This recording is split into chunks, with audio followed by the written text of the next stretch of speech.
Good evening. Welcome to the Windsor Board of Education special meeting, public forum with the Finance Committee immediately following of Wednesday, February 5th. The first item on the item of business is the public forum, and we have allotted 30 minutes for the public to comment either in person or online. First ask, is there anybody in the audience here in the boardroom who'd like to address the board regarding the budget? Seeing none. Ms. Daly, is there anyone with a hand raised online? There are attendees online, but no one has their hand raised. Okay, based on that, is there a motion to adjourn the public forum? Move to adjourn. Second motion. Motion made by Ms. Taylor, seconded by Mr. Panos. Any discussion? All those in favor of adjournment, say aye. Aye. Opposed, nay. Abstentions, motion carries 8-0-0.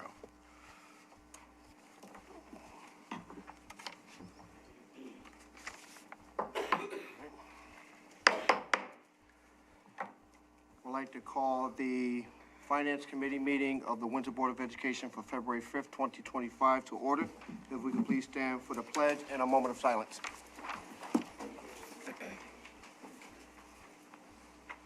I pledge allegiance to the flag of the United States of America and to the republic for which it stands, one nation, under God, indivisible, with liberty and justice for all.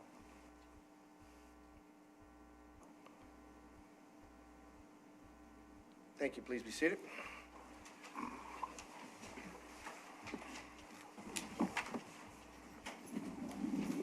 Next is audience to visitors. Based off of the public forum, I'm going to repeat the process. Is there anyone within the boardroom that wishes to be recognized? Seeing and hearing none. Robin, is there anyone online wishing to be recognized? There are no hands raised online. Without objection, I would like to close audience to visitors. Are there any objections? Without objection, so ordered. At this time, we will go into the beginning, continuing our discussion with the 2025 budget proposal. Want to go in a certain cadence with this right now. I'm going to start with recognizing you, Dr. Hill, to go over the question and answers for the February, the yellow sheets, the mustard sheets that just went around. And see if there's any questions from the board about the answers that have been provided. Thank you, Thank you, Mr. Chair.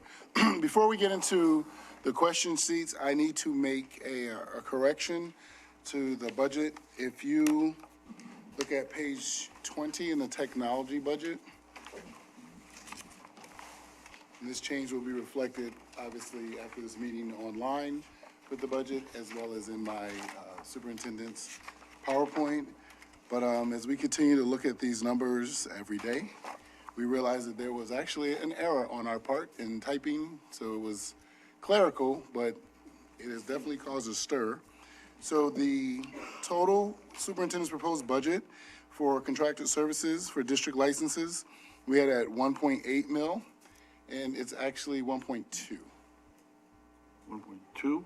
Yes, 1.2. Yes, sir. Exactly 2, or is it? No, I'm just, One the exact number is going to be put in. Yeah.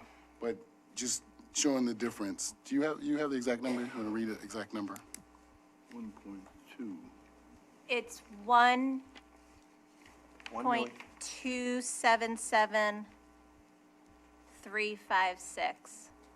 $1,277,356. Correct.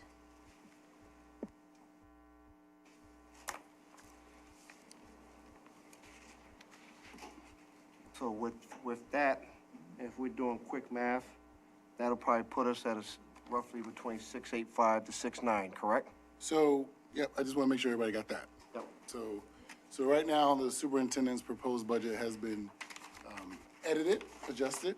So we're working off of 6.88 versus the 7.55. 6.82. No, 688.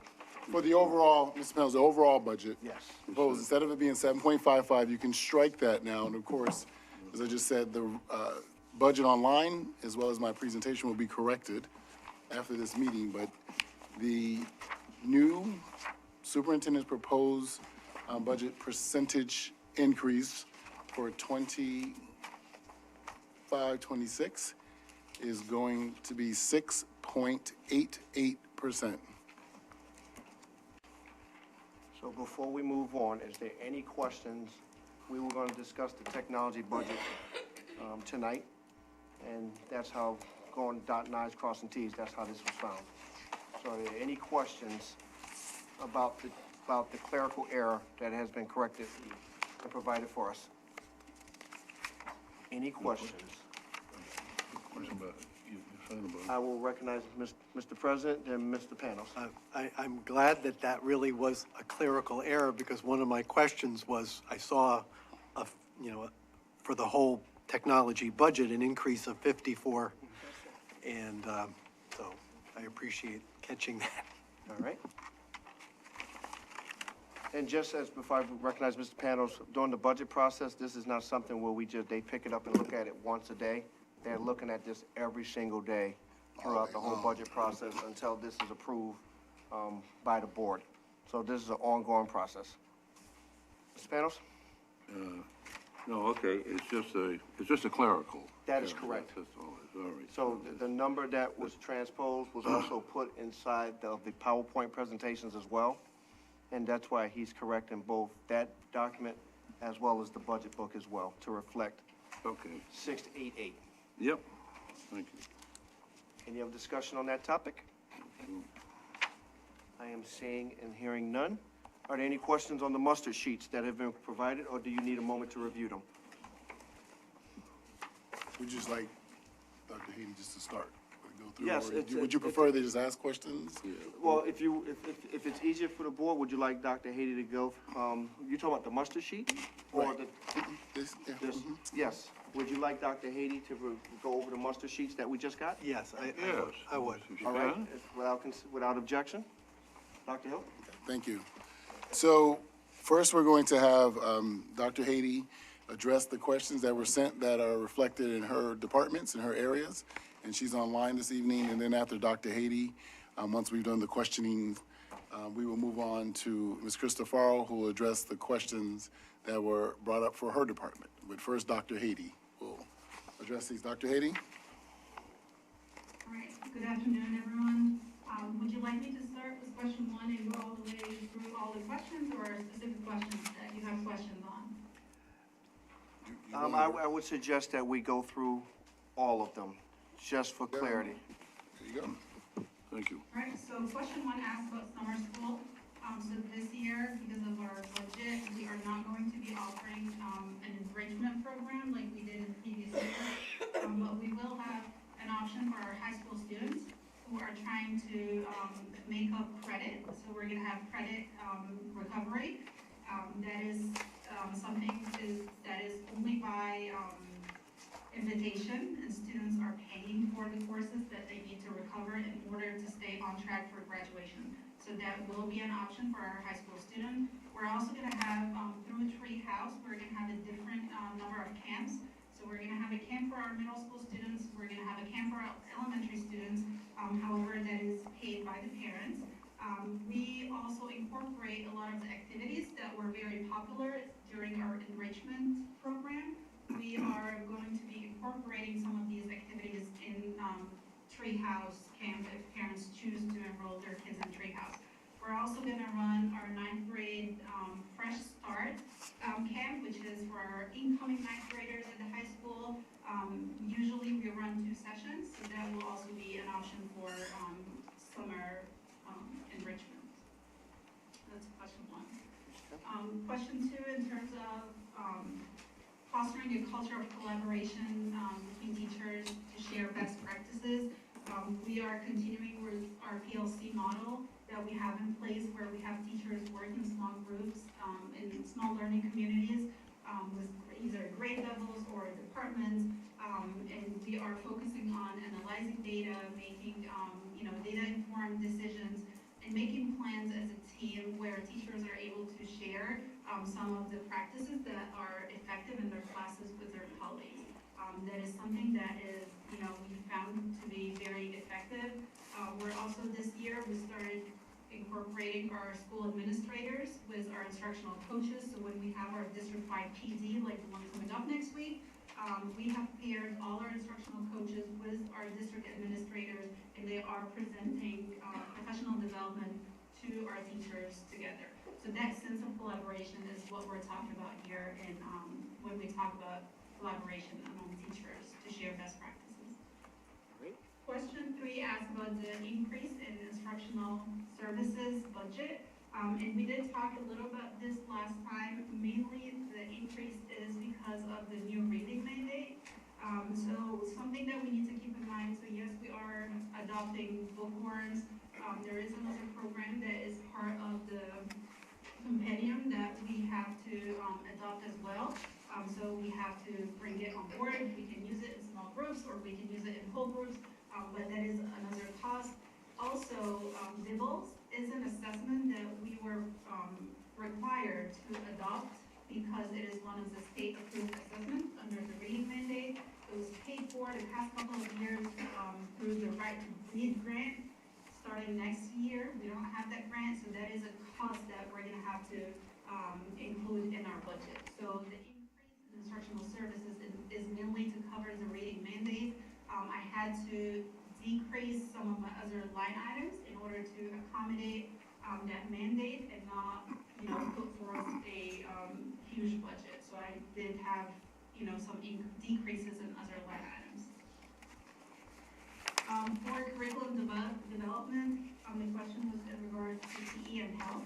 So yes, we do have, I think a couple of years ago, maybe two summers ago, we did write our health and PE curriculum. But just like everything else, we do have a cycle of revision where we look at our curriculum, we look at the alignments between the standards and between what we're trying to get students ready for. PE and health is an area where we felt like we do need to develop more resources for our teachers, and as well as assessments so that they are aligned to our fitness assessment that we're trying to get our students to pass. Also the question talked about science. So yes, it is talking about the 3 levels at middle school. The science curriculum at the middle school, like I said, needs a little bit of revision to make sure that it is well aligned to NGSS. Also, we're trying to make sure that we're preparing students to the high school, for the high school. So as we review our curriculum, we review our data, we find pockets where gaps are, we might have gaps in our curriculum, and this is where we spend our time during the summer with our teacher leaders to kind of fill in those gaps and develop more resources in order to align our curriculum with the standards. Question 5 was just clarified by Dr. Hill. Question 6, that is Ms. Cristofaro, if you want to take that question.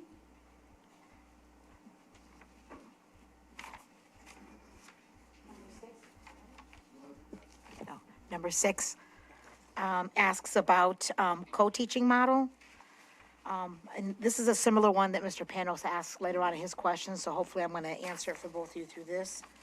So OE is currently the only school implementing any resemblance of co-teaching this year. This was an initiative that was in place prior to me coming to Windsor Public Schools. We wanted to keep it in place for this past school year so we could really assess, have the ability to fully evaluate the sustainability of co-teaching before making any final decisions moving forward. The co-teaching model is very challenging. The questions asked to me were, can we sustain it? What are the fiscal responsibilities of it? So it's very challenging to sustain due to budget constraints. That's number one. One of the main financial barriers is the cost of staffing.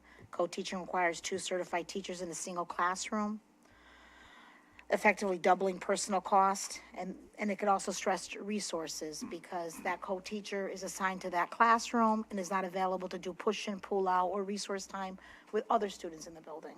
So it limits our ability to have the small group instruction and for other students who need it through their IEP. Additionally, effective co-teaching requires a lot of intensive training and oversight, requires professional development. Both teachers must engage in that professional development about collaborative teaching strategies, differentiated instruction, shared classroom management. And, you know, Windsor, with the current budget constraints, would struggle with continuing to fund such an initiative. Ultimately, while co-teaching can have some benefits, the long-term viability depends on increased funding. I will say that before I came last year, there was co-teaching in Pequannock and in OE. Pequannock chose because of staffing and making sure we wanted to meet all the IEPs, got out of that pilot. And there hasn't been any significant data, different data between OE and Pequannock as far as performance goes or students going on to third grade. So considering the budget constraints, I hope I answered the question. All right, question 7, our magnet school tuition, so it has remained flat because the governor budget is still not out yet, so we don't really have a way of projecting that number, so the number as of right now is unknown. Question 8 talks about our PDEC. And whether that was a state requirement and if it has taken a lot of our staff time. So yes, the state last year introduced new guidelines for the teacher evaluation, and all districts were required to collaborate with their PDEC committees in order to come up with their own evaluation rubric. And then we had to submit it to the state. It got approved, and that has become our Windsor plan. Again, it is a state mandate. It is, we've aligned it. So it's a rubric that we've decided to go with, and the plan that we have adopted for our teacher evaluation is aligned to our district priorities in terms of our North Star or instructional priorities. And the time that it was, to answer a question, does the effort take a lot of the staff time? It's actually PDEC meets during the school day. Sometimes we do meet after school, but it is all the work that we do is during that time. So it doesn't really require additional time. Question 9 talks about our 25-26 major. I'm sorry, Dr. Haney. Spanos? Yeah, could you address, we used to have the SEED program, right, for this sort of thing. Is that out or what? That, can you hear me? Can you hear me, Dr. Hattie? Yes, Ms. Feynman, would you like to elaborate a little bit more? Ms. Feynman and Ms. Williams are our 2 co-chairs of the PDEC committee. Hello. Take it or? Go ahead. So that was one of the older evaluation plans or systems that we went through many years ago. So we're now in a new iteration of this, which is what we currently submitted to the state. So that doesn't exist anymore. Now we have our evaluation plan that was presented to the state, as Dr. Hatey mentioned, and approved, and that's what we've been using this year. It's just a new iteration of the same kind of thing. What's radically different between SEED and this? PDEC? Well, SEED actually was, I mean, I've been here 12 years. That was my first year here. So we're talking about a dozen years ago that SEED was the mechanism that we used for evaluation. Major differences, I would say, are the number of observations of teachers, the paperwork. It was pretty excessive under that plan. Was extremely time consuming. So this is a more succinct type of, and the scoring. System, yeah, we went over, do you want to? So the other main difference would be the rating system. So in our previous evaluation system, our teachers ended with a rating score at the end of the year. So that is the major change that the state made, that they eliminated that piece of the evaluation system. I mean, the SEED had it, the rating system. Is that Yes. Correct, Yeah. yes. Right. So as far as the new evaluation piece, we got rid of the evaluation piece, but we also want to make sure that we allow the staff, each staff member to have their own journey professionally, to be able to teach within their style, to find their style within the curriculum that's approved, and then that they're given support and guidelines on how to navigate, where every teacher is not teaching the exact same way, but everyone is teaching the same curriculum based off their teaching style and how they interact with the kids. So that's, a lot of people thought that the rating system was very, very regressive and that it did not help the teachers, and they thought it was more punitive during the review process.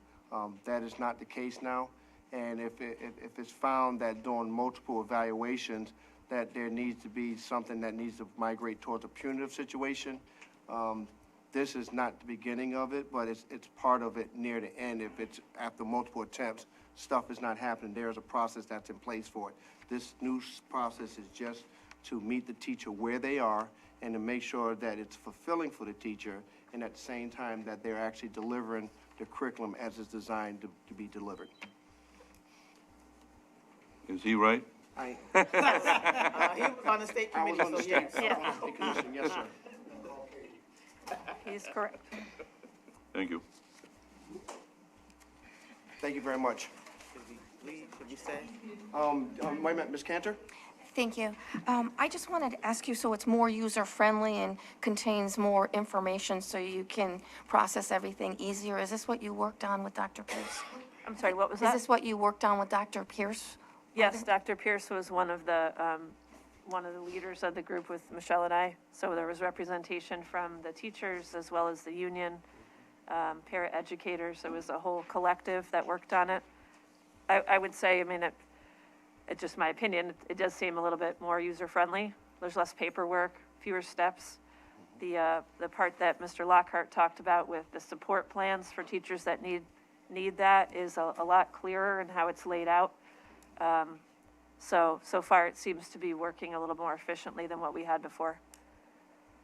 And there's a similar plan for the administrators as well, so that there's alignment in how everyone is being rated. Okay, thank you. All set? Thank you very much. Dr. Haiti, you may proceed. All right, so question 9, is asking about our major work for 25-26 and how is it different from what we're currently doing. And this is an interesting question because it seems like it comes up every single year. And I've been very keen from, the time I've started to really be intentional and strategic in terms of initiatives. We are not just adding new initiatives every year. We don't have new goals every year. Dr. Hill has been very clear in terms of the 2 things that we're focusing on in terms of academics and culture. So we are we have an approach where we look at initiatives and things that we're currently doing, and we look at, are they yielding measurable student outcome or not? And if they are, we're just keeping them and we're, making it better. We are making sure that it is being implemented with fidelity at all levels. And we're really making sure that we're tracking the data to, to make that decision, is it working for us or not? So there are some initiatives which are listed in my narrative that we have seen great success with, such as Data Talks, for example, our walkthrough tool and looking at the data, our instructional core wheel.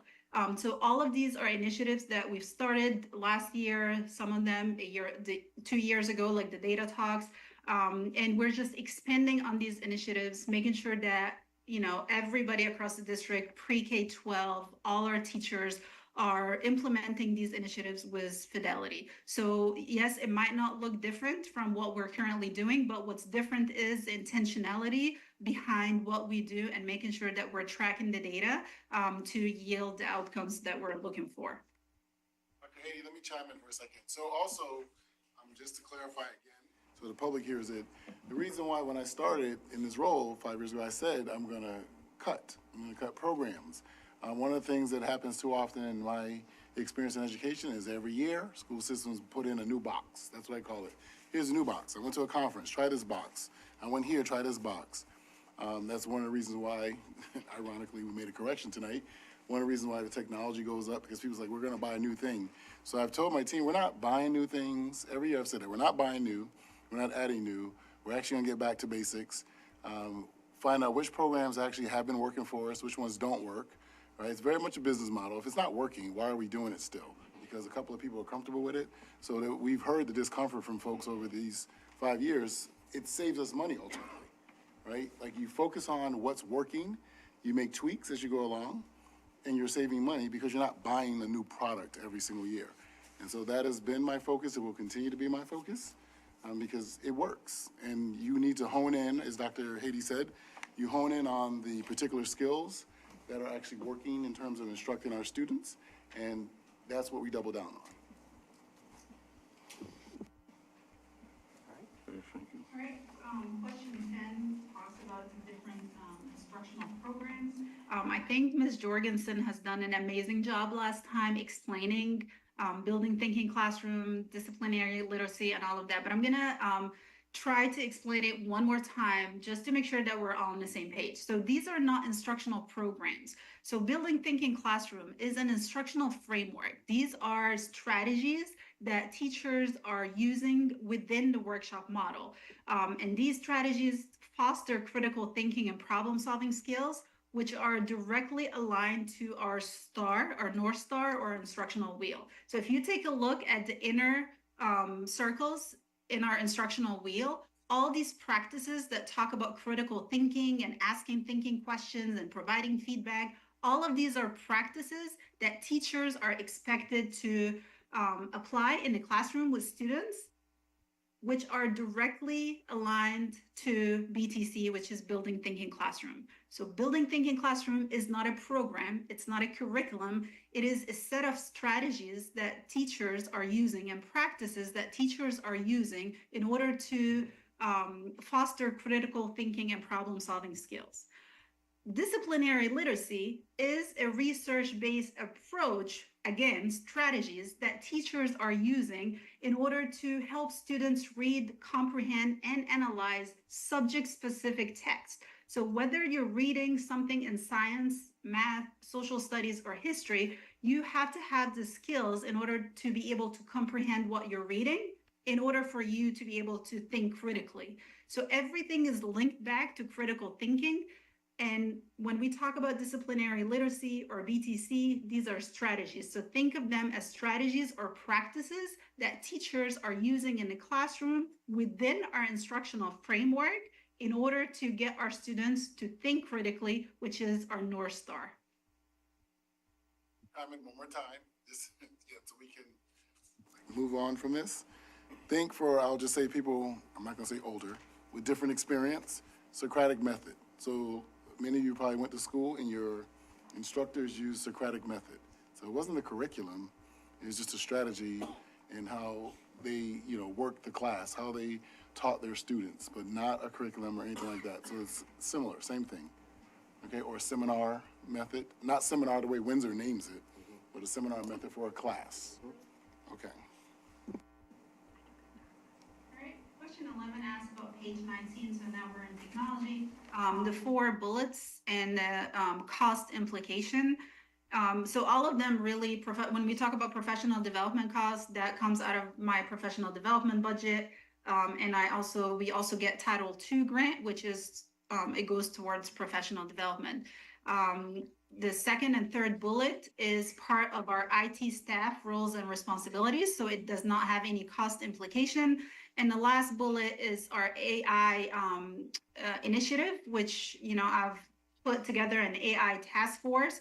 It's composed of our coaches, some of our administrators, our IT staff, and the work that will be done in terms of AI research, policy development, and everything else. It will happen during the contractual work day, and it will not be accumulating any additional costs beyond just the regular staffing expenditure. Question 12 asks about how or what are we doing in order to detect or prevent the use of internet by students to do their work. So I'm assuming we're talking here, the question is asking about AI. So, like I said, we have a task force, an AI task force, and we are going to be, it's one of our 25-26 major work for next year. We're starting this year. We have a consultant that's coming in.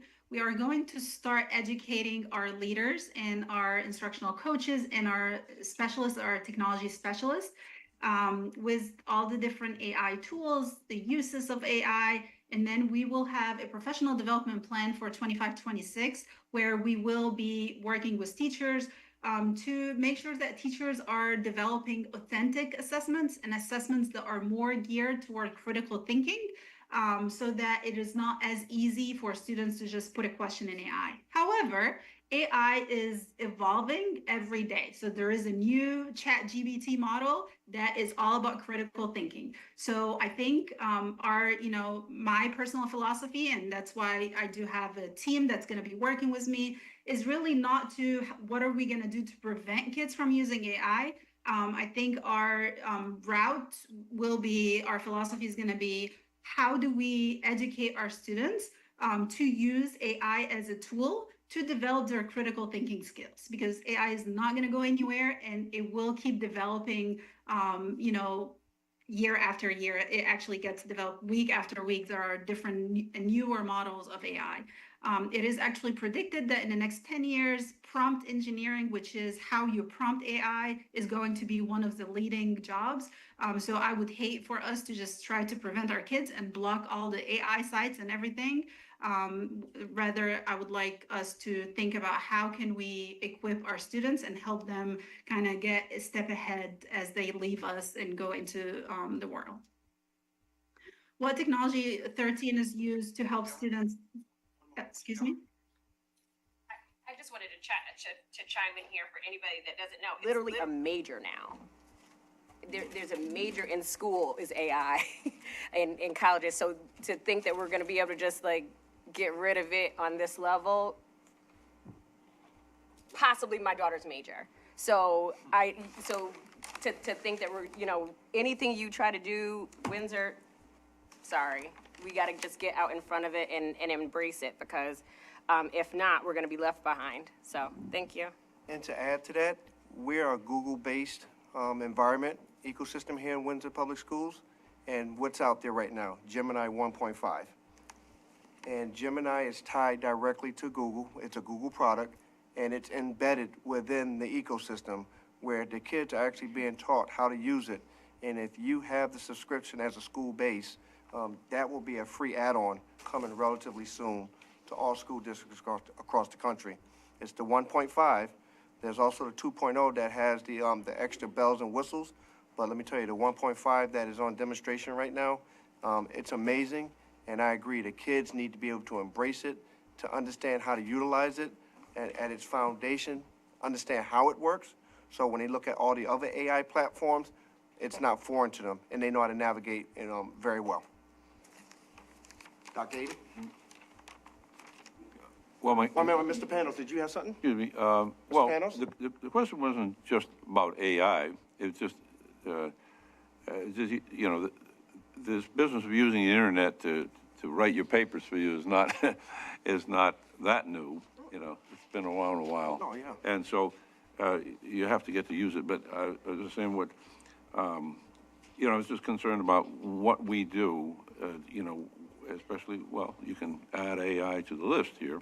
But what is it that we do to make sure that the teacher understands that, that the student, whether the student did the work originally or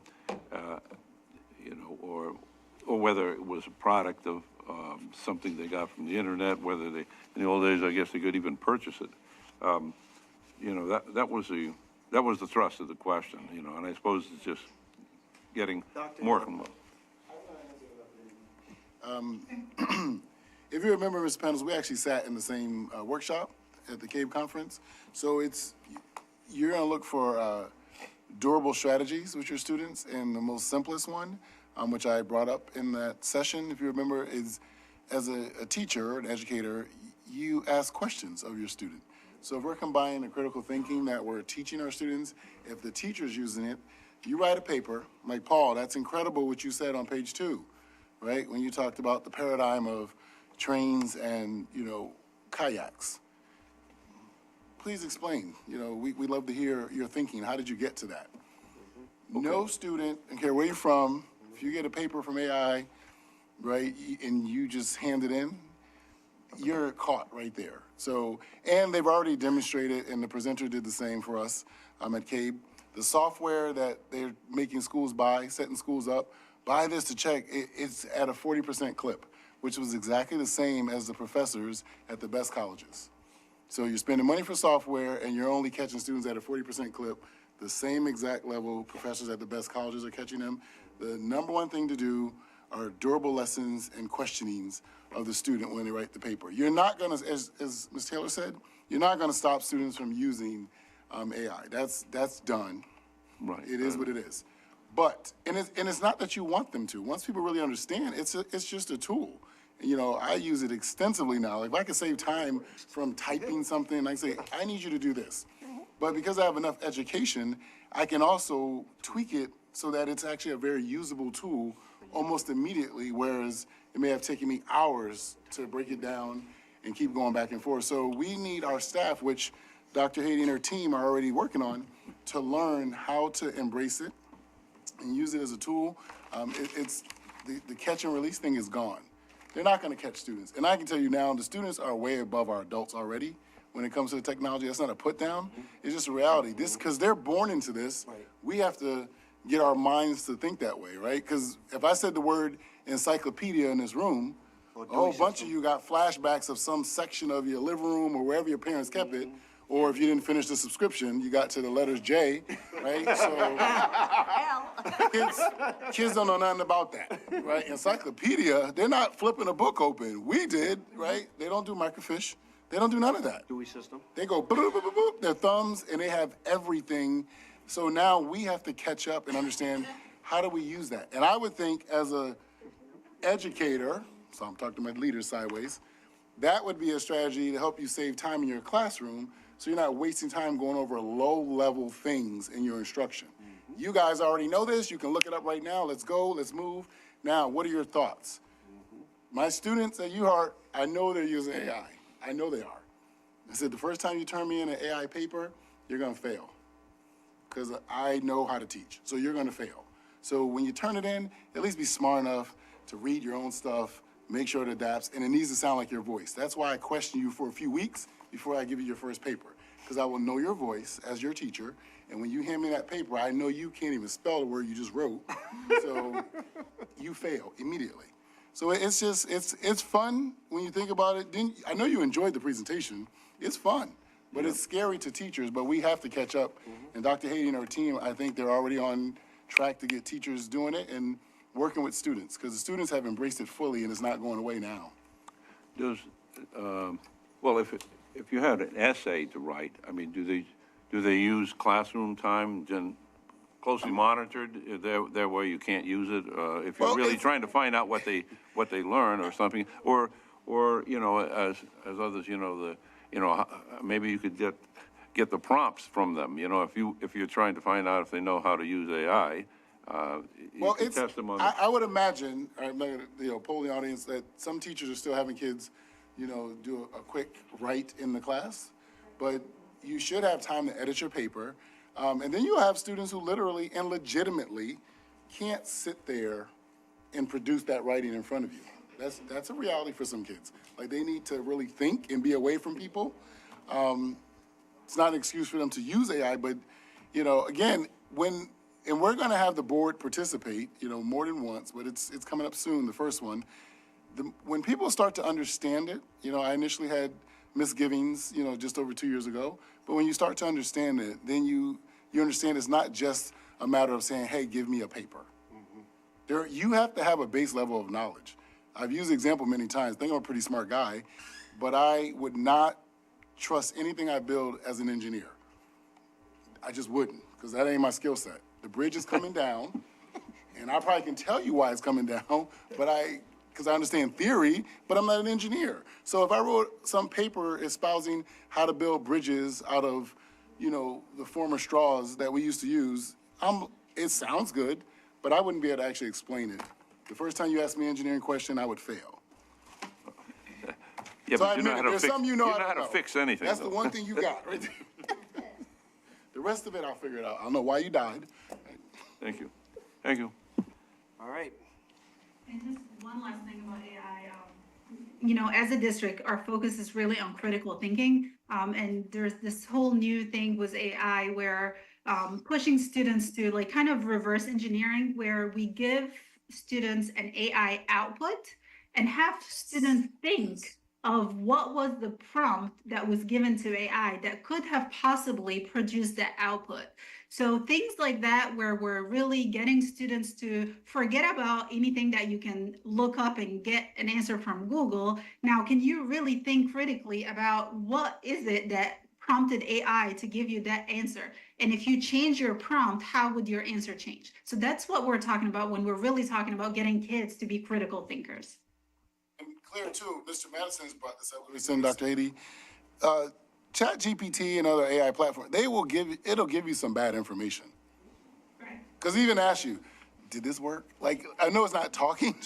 I haven't set up the talking thing because that's weird, but it will say, was this a good answer? No, this was a dumb, I just was doing this last night on working on something. Like, that was a dumb answer. Try again. Like, this is dumb. And that's all right. This is dumb.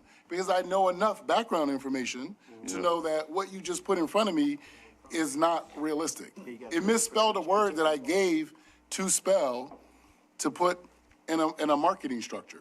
Put this word in the marketing structure. Design something for me. And it misspelled the word I gave it. So that's what I'm saying. Kids, if they just depend on the initial typing, there's so many errors that are gonna come up. And it's not a catch-all for everything. It's not human. It's just not human. Yeah. Right, and my last question under technology is 13, what technology is used to help students study and retain materials? So we do have a lot of different software platforms that are being used as resources. And I just want to remind everyone, if you've read our last instructional services newsletter, our whole theme for the past couple of years, and we're still sticking with it, is going back to the basics.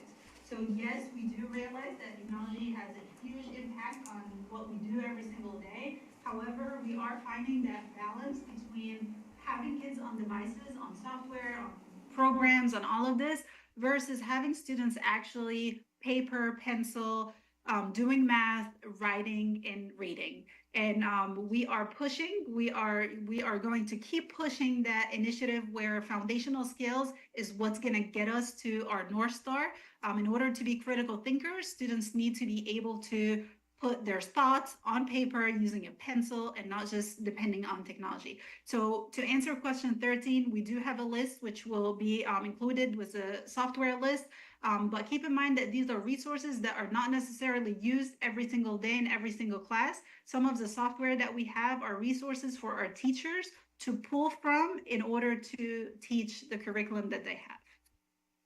And that is my last question under technology. Those are the questions for today. The rest of my presentation today, that's going to be under the day 2. Any questions about the questions that was asked for last week?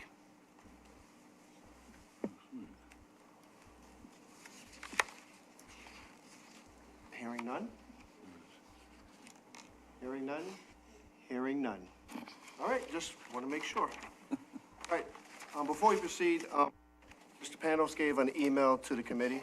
Well, correct, I believe the email was directed towards me, but it was given to the committee as well as Dr. Hill, so I just want to level set. No, this committee does not work for me. I definitely respect that fact. Nor does the staff work for us. That is why I asked for all work product to go to the superintendent, his exec, and myself to have it in by Friday so that they could have time to actually do the work. If we give it to them on a Monday or Tuesday of, they're now taken away from something that they've already been asked to do. So I was trying to be respectful of that request that I worked with the superintendent to make sure that we can give them some time to ask the questions. So I understand that questions need to be asked. So if you're given questions with the understanding that they're going to be asked during that next meeting, that's appropriate, especially if you're doing it after Friday. But if you're asking for the questions and expecting a written response to be that same day, that makes it a little bit more difficult because we do not know what tasks that the superintendent has upon his employees. So I want all questions to be answered, and I've always asked for that. But when I made this at the beginning of the committee meeting, I asked, was there any objection to the Friday? And no one objected, and I asked 3 times. No one objected. So I'm not doing this to be mean-spirited or anything. What I want is this process to work, to flow smoothly, and that the staff, through the superintendent, can have a fair opportunity to answer all of our questions and give timely responses. So I want to be respectful to what they do professionally day after day, and I don't want to burden them. The only one person that we have a right to burden is the superintendent as a collective group. That is the one person that we collectively supervise. Okay? So I just want to make sure that I'm clear about that. I also want to be clear that any question, nobody has not been allowed to answer or ask a question. I've allowed everyone to ask questions. I've been very thorough and exhaustive. I've asked continuously 3 times, are we all set? I've been very, very deliberate with my cadence. I also want to make sure everyone had a final say on what happened at the last meeting. And I was going to go around the room. And the meeting was adjourned. So I just want to make sure that this chair is very clear with the committee, that I work for you, and we're going to work through this work product to make sure that we do what we need to do. Everyone has a right to be heard. Everyone has a right to have their questions answered. My only ask, and a respectful ask, that I've worked with the superintendent, that if you give him the questions by Friday, you will have it in writing to you for the next meeting. If you don't have it, if you have it after that, it might be a good chance he may not be able to deliver for us. Because he may have, it's my understanding that she missed a meeting to be able to deliver the answers to these questions today. And I don't know if it was a PPT meeting or what type of meeting, but she had to miss a meeting in order to provide a work product for us. And that request came directly from this committee, and that's not what's supposed to happen. We can ask Dr. Hill to instruct her to do the work. But I just want to make sure that we're clear on that. If there's any misunderstandings of my intent, I would like to hear that now. Ms. Cantor. Thank you. I just want to say that this is an unpaid volunteer position, and the way my schedule works is I don't always have time to be in compliance with what you feel and to accommodate everybody. I do the best I can. Our last meeting wasn't on a Wednesday, and you wanted the questions by Friday, and it was unrealistic for me to even come up with anything at that point in time. Or Tuesday. It's just, it doesn't work for me. So I do the best I can, being an unpaid volunteer position, and I don't expect someone to answer like a whole page of questions last minute. But, you know, in their positions, some of the questions they could be able to answer in their roles that they have. A lot of board meetings that are conducted in successful businesses, they're on the fly. A lot of the questions, they want to know why. And I understand that everybody doesn't have answers immediately, but I can't, there's no way I can do that with that time constraint with an unpaid position, a volunteer position. I just don't have those two days of being able to go through everything like that from when you wanted those time frames done. I appreciate that, Ms. Cantor. Thank you for sharing that. But again, I did offer at the beginning, if there was any objection to the process, I laid out as the committee chair, I am responsible for the process of facilitating the work. I believe all of us have jobs. I think there's only 2 people up here that are retired. Well, I think Mr. Pano still consults. But my point is, we're all busy. None of us get paid. That's right. We all have multiple interests in our lives. So I respect your viewpoint. Okay. And the other thing I just wanted to say is that I'm an elected official by my constituents, and no one here has power over any other board member. So I just want to make that clear. You're running the meeting. I know we try and do the best we can, but you don't have a power over someone. The only power you have over is how you act and what you say and what you do. You don't have power over me. You're absolutely correct. I don't have Thank power you. over you. I have authority. I am the chair of this committee. But you don't I have am power responsible. over me. I allowed you to speak. May I answer your question? I have authority as the chair to facilitate the business of the board through the president. I laid out a process. If you did not think the process was fair, you had an opportunity to dispute it. I am not God over anybody at this table. We are all equals. I am the chair. I am responsible for facilitating this business and to make sure that we utilize our sole employee that we supervise to get that information. That was the basis of the ask. It was not malicious. There was no mean intent or anything like that. So if you took offense to it, duly noted. But at the end of the day, I don't rule you, but I'm held accountable by all of you. So I hear you. It's a challenge for you. If you need additional support to make sure your stuff gets answered, as the chair, I am here to help you and to support you in that request. Thank you. I just asked a few questions off the fly. It wasn't a problem for me. And I didn't think it was a problem for them. My point is that when questions are delivered on a Monday or Tuesday, for example, and typically our meetings are on a Tuesday evening. So now you're putting them in a quandary. One, how do I get this work product done? Because if the work product is not done by the time we get to the meeting, it's gonna be seen as unfavorable, and Dr. Hill's not gonna like that as well. So I just want to make sure everybody has a fair opportunity to participate and that everyone can fairly be answered. I now hear your concern. I wish this concern would have been brought up when I asked if there was any objection. That's my only issue with this. Everything else you said, I agree with you wholeheartedly. I don't have a problem. Okay. Yeah. Mr. Panos.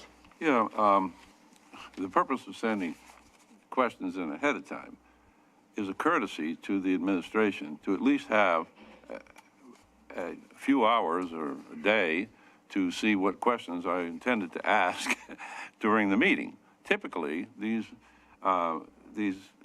budget reviews are, they have to, in these budget reviews, the staff has to answer questions on the fly right then and there. That's a lot more difficult than having a few minutes to look at. They do not have to answer them in writing if they don't have the time. I don't expect that if they, to drag them out of an important meeting. However, I think it's a lot more respectful of the administration to send them questions ahead of time, even if it's just a few hours.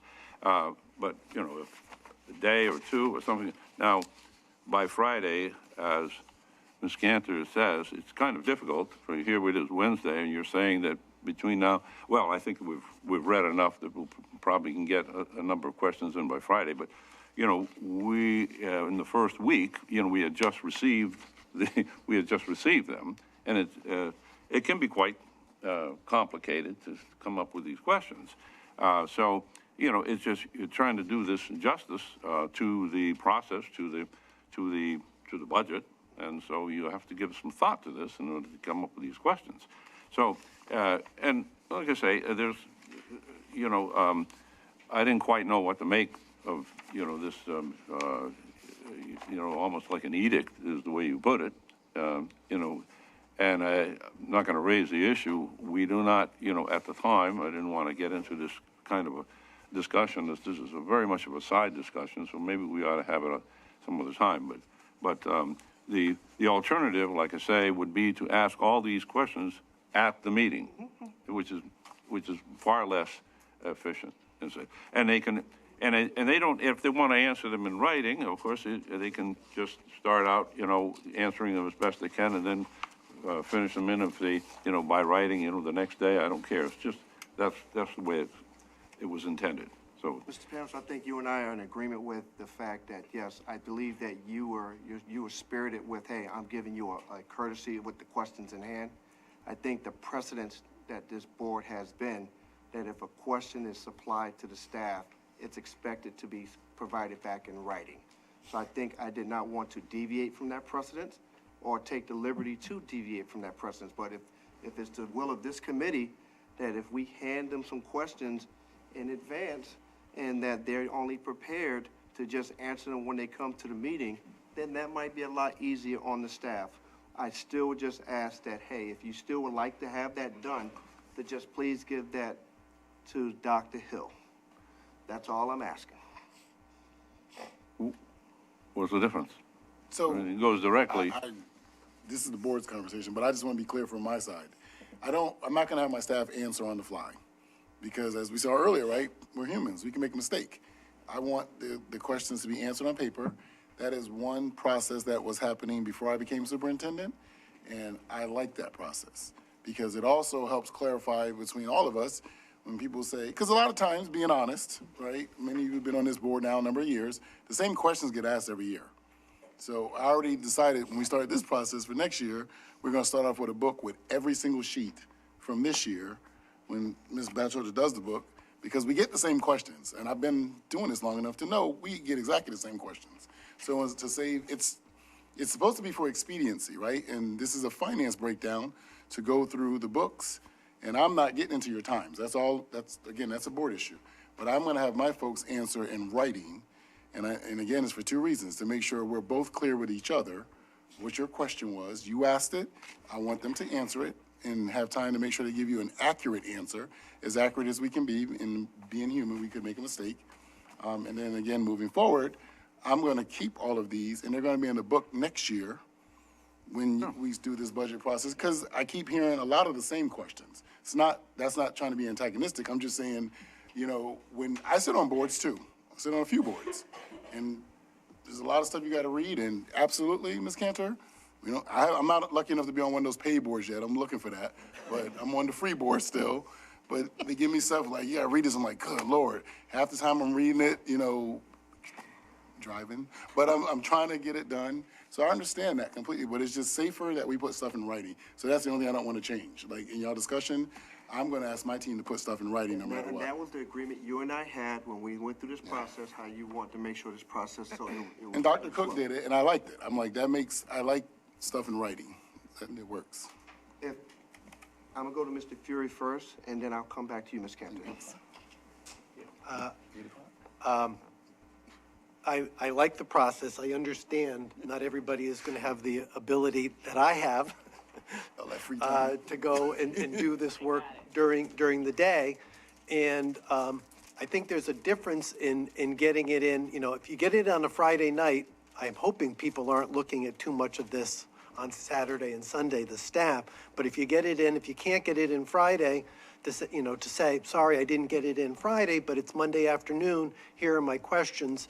And it's more important if there are things they have to research or look up. A lot of these things can be answered right on the fly very easily with an explanation. But to me, it's now good to have this, because now I have the answers here versus going back to the videotape or writing things down quickly. So it's to me, it's nice to have this information. And one of the questions I had was on the technology budget, which I don't know if that prompted them to look at it, or maybe they had already, but the number jumped so high, you know, with the explanation of the things that it was covering, to me, it didn't make sense. Right. Thank you. Thank you. And we are all elected. We're all elected officials. So, but this, to me, I thought this as a procedural, which people didn't object to. Hindsight being 2020, we could have said, you know, we'll all try to get it in on Friday, but if we have something that all of a sudden comes to us with our lives, we'll get it in as close as we can, and not the day of if it's going to take research. Otherwise, we're going to have somebody, we're doing the section, and they're going to have to say, I'm going to get back to you next week. So we lose the momentum and the efficiency by doing that. Thank you. I'll go Ms. Cantor and then Mr. Panos again.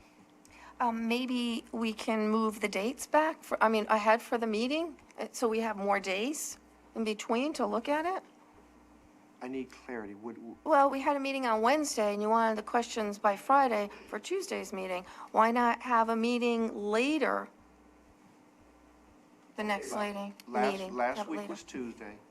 This is the only Wednesday meeting, so are you saying for this particular meeting? When it first, when the budget first came out, the book, to go Wednesday. through more of it? Oh, yes, because right now, you only really have 4 meetings, and you have to get them done between the January meeting and the February meeting. So we used to do it on Saturday. The board say, no, that's not going to work. So I know not to schedule on a Saturday. So the logical day for us has traditionally been either a Tuesday or Wednesday. So next week, we have the Tuesday, which is the 3rd meeting, and we have the if necessary on the 13th, which is a Thursday, because then that following Wednesday is the February board meeting. So we really didn't have a lot of flexibility to stretch it out unless we want to go to a Friday, Saturday.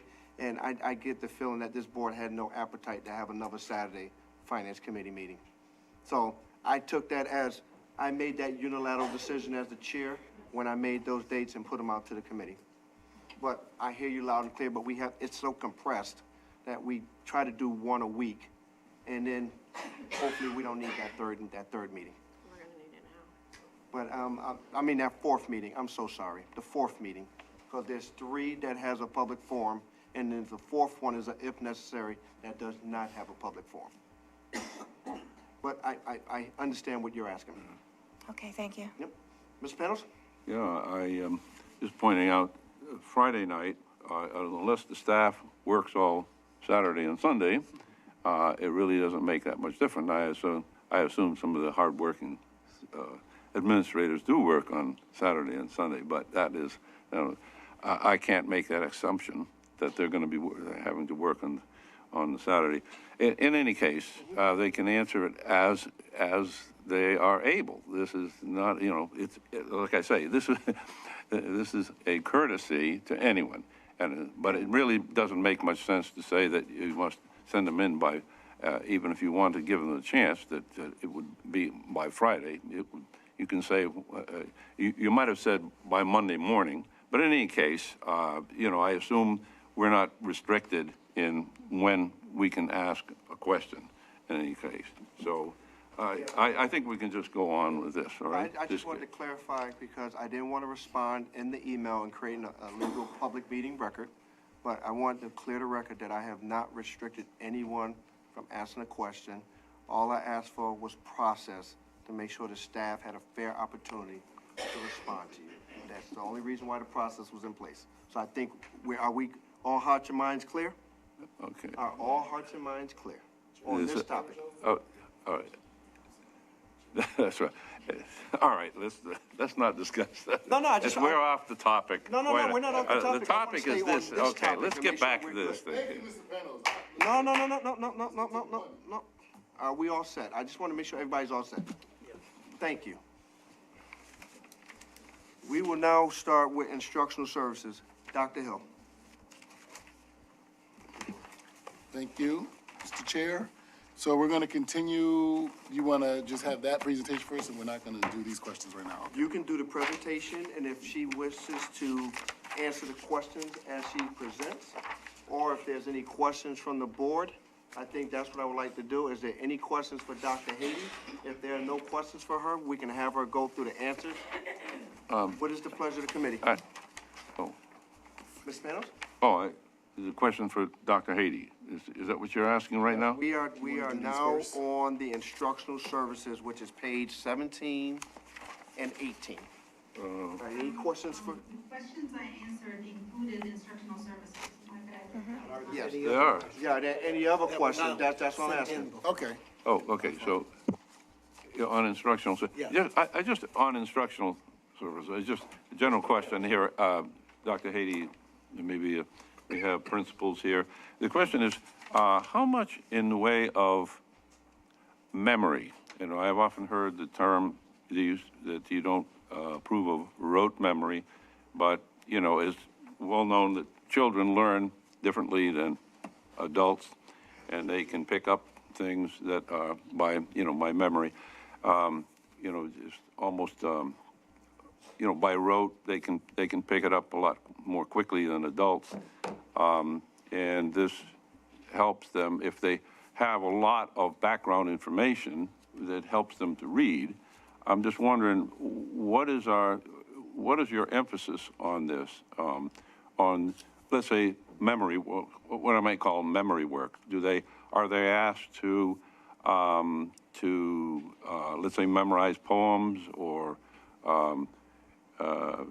other passages that are with good grammar, that are great works of art? I don't know, the Gettysburg Addresses and things of that nature. But obviously they know the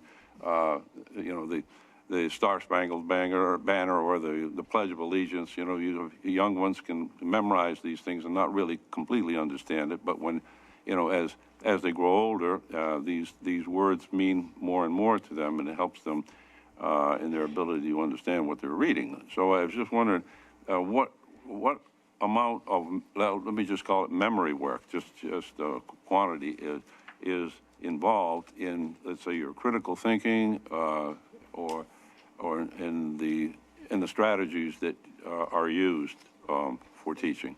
So for my clarity, is this a curriculum question, or how is this tied to- Instructional. How is this tied to the financial piece? I'm trying to understand that piece. It's It's instructional not, services. it's under instruction. Yeah, but I guess. Okay, you're objecting to the question? All right. No, Okay, if wait you're a minute, I'm not interpreting the objecting to question, the I'll question. withdraw it. No. No, wait, no. No. Wait a minute, Mr. Paris, you took Okay. it. I'm- You know, This- I mean, these interruptions like this are really tiring. I didn't interrupt you. I'm asking a question. I You thought I asked was a very- asking a You asked question. a very valid question, and I'm trying to understand how it ties to finance, so that I can support you in what you're trying to say. Okay, if- That's all, like previous, Mr. Halleck asked several questions last time about certain things. He asked it the way you just asked it, and then he tied it to to a financial component. That's all I'm trying to frame it. I'm trying to understand where you're trying to get, and how do we get there, and how do we support it? All right, we have a tremendous number of interventionists, positions that we take to help our students to learn how to read. Yes, sir. Because we do have, according to iReady and SBAC, we have, by the time they reach the 7th or 8th grade, we have well over 50% who are reading at levels at least 1 year, not 2 or 3 years behind. And in math, it's about the same. And so, it seems to be a yearly problem. Maybe there's a little bit of progress or something like that, but this is not, you really should have all 8th graders should be on or above. And that's the way you would want it, right? So, so if we're doing, we have a lot of resources over here, and I'm saying if we're not taking advantage of the genius of the child, because children are geniuses in a certain way. For example, if you learning a foreign language, anybody here who's familiar with this sort of thing, you can come here, you can be 9 years old or 8 years old, something, and within half a year or 3/4 of a year, they're fluent at their level. If any adult in here attempted that, it would be years before you were, And in other words, little doors kind of close as you go, but you have to take advantage of the genius that they have. And if you're trying to teach them, let's say, sophisticated thinking, as when they're not ready quite that for much of it. That's what I'm saying. It can get costly. That's all. So it's a cost. What I think I'm hearing you ask is the tier 1, and then what is the tier 2 support? Do we have it in place, and if not, do we need it in place? Is that what you're saying? Well, no, I thought I was asking more about what is called memory work. The criticism I've heard often from administrators is that the child is not a trunk into which you just load things. Well, frankly, when they're young, that's what they are. And they're like sponges. They can take that we can't do because we learn by associations and evaluations that they don't have. We're accustomed to it. So, our genius is gone in that respect. So maybe I'm off topic here. No. So I don't know, Dr. Dr. Hady, Hattie. would you like to answer that? Yes, okay, so, two things. So yes, we do some memory work. So for example, let's look at like early pre-K 2, fact fluency, for example.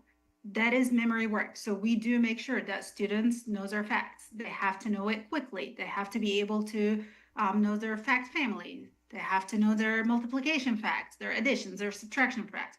So that is an example of memory work that we focus on in the early grades. However, I want you to be very aware that research actually shows that memory work on its own in silos with no association to conceptual understanding does not lead to long-term retention. So in order for our students to retain information, they have to make connections between things that are in their real life.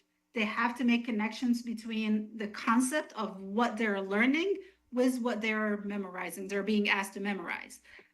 So we do have different programs. So for example, we have what we call Number Corner. So Number Corner is a foundational math program that we use in pre-K 2. that loops a spiral a lot of the concepts, the foundational math concepts that students need to know and need to memorize, just like fact fluency, family facts, and so on. So we do have a program like that. High frequency words, that's another thing that, our students are, expected to know these words, be able to read them, memorize them, write them. So there are some memory work, but I would not say that our main focus is on having kids memorize things like poems and stuff like that. Because like I said, if you look at research, if they do not have conceptual understanding to link what they're learning to, the retention of memory does not last long. I hope I answered your question. That answer No, your I don't question, want, sir? yeah, No, I just want to make sure we answer. yeah, I got, Because I was she trying to can answer, understand, I didn't know what I direction he was appreciate it. going. I That's appreciate it. why I asked for clarity. Okay. Thank you. Is there any other questions for Dr. Haiti? And I know, I want to make sure everyone had a chance to read the mustard colored sheets as well. There were a lot of questions in there as well that got answered as well ahead of time. So. I want to make sure, is there any questions for Dr. Haiti on the instructional services?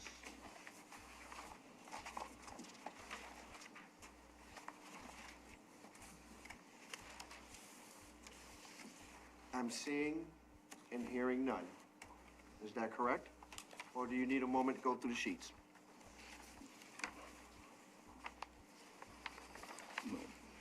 We're all set. Yeah. All right. Without objection, I'm going to move on to technology. Is there any objection? No objection, so ordered. We will go to technology. Chairman, did we not cover that one earlier, the technology one? It was covered in the sheet. It was covered in the sheets. Gotcha. And just the questions, but I just want to make sure if there's any other questions that were not submitted. Just want to make sure that we covered them. We are now in technology. Are there any questions for Dr. Haiti in the areas of technology? And as you notice, the number was corrected for us as well at the beginning of the meeting as well. Just want to make sure this is the area where it was corrected.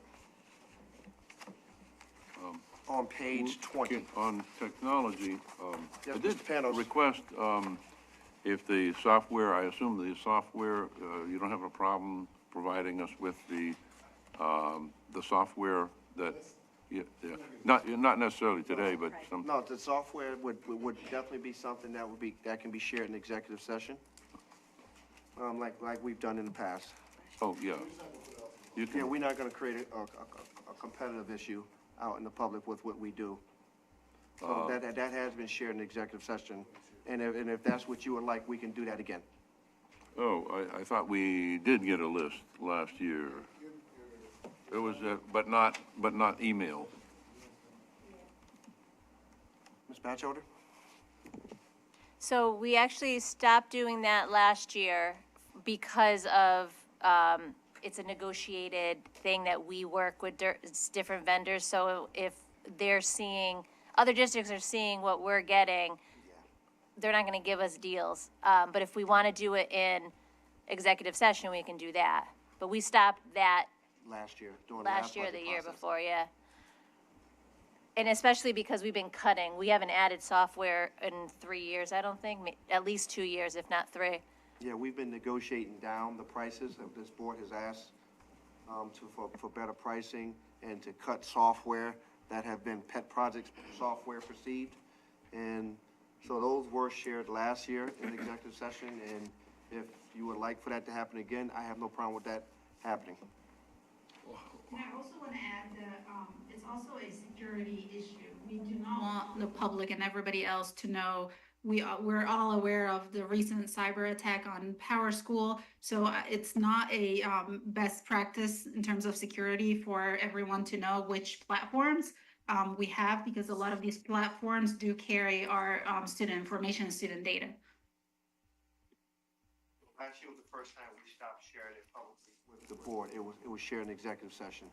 And we thought it was a great idea then, and I would like for us to Maybe we could do that, and maybe we could do that.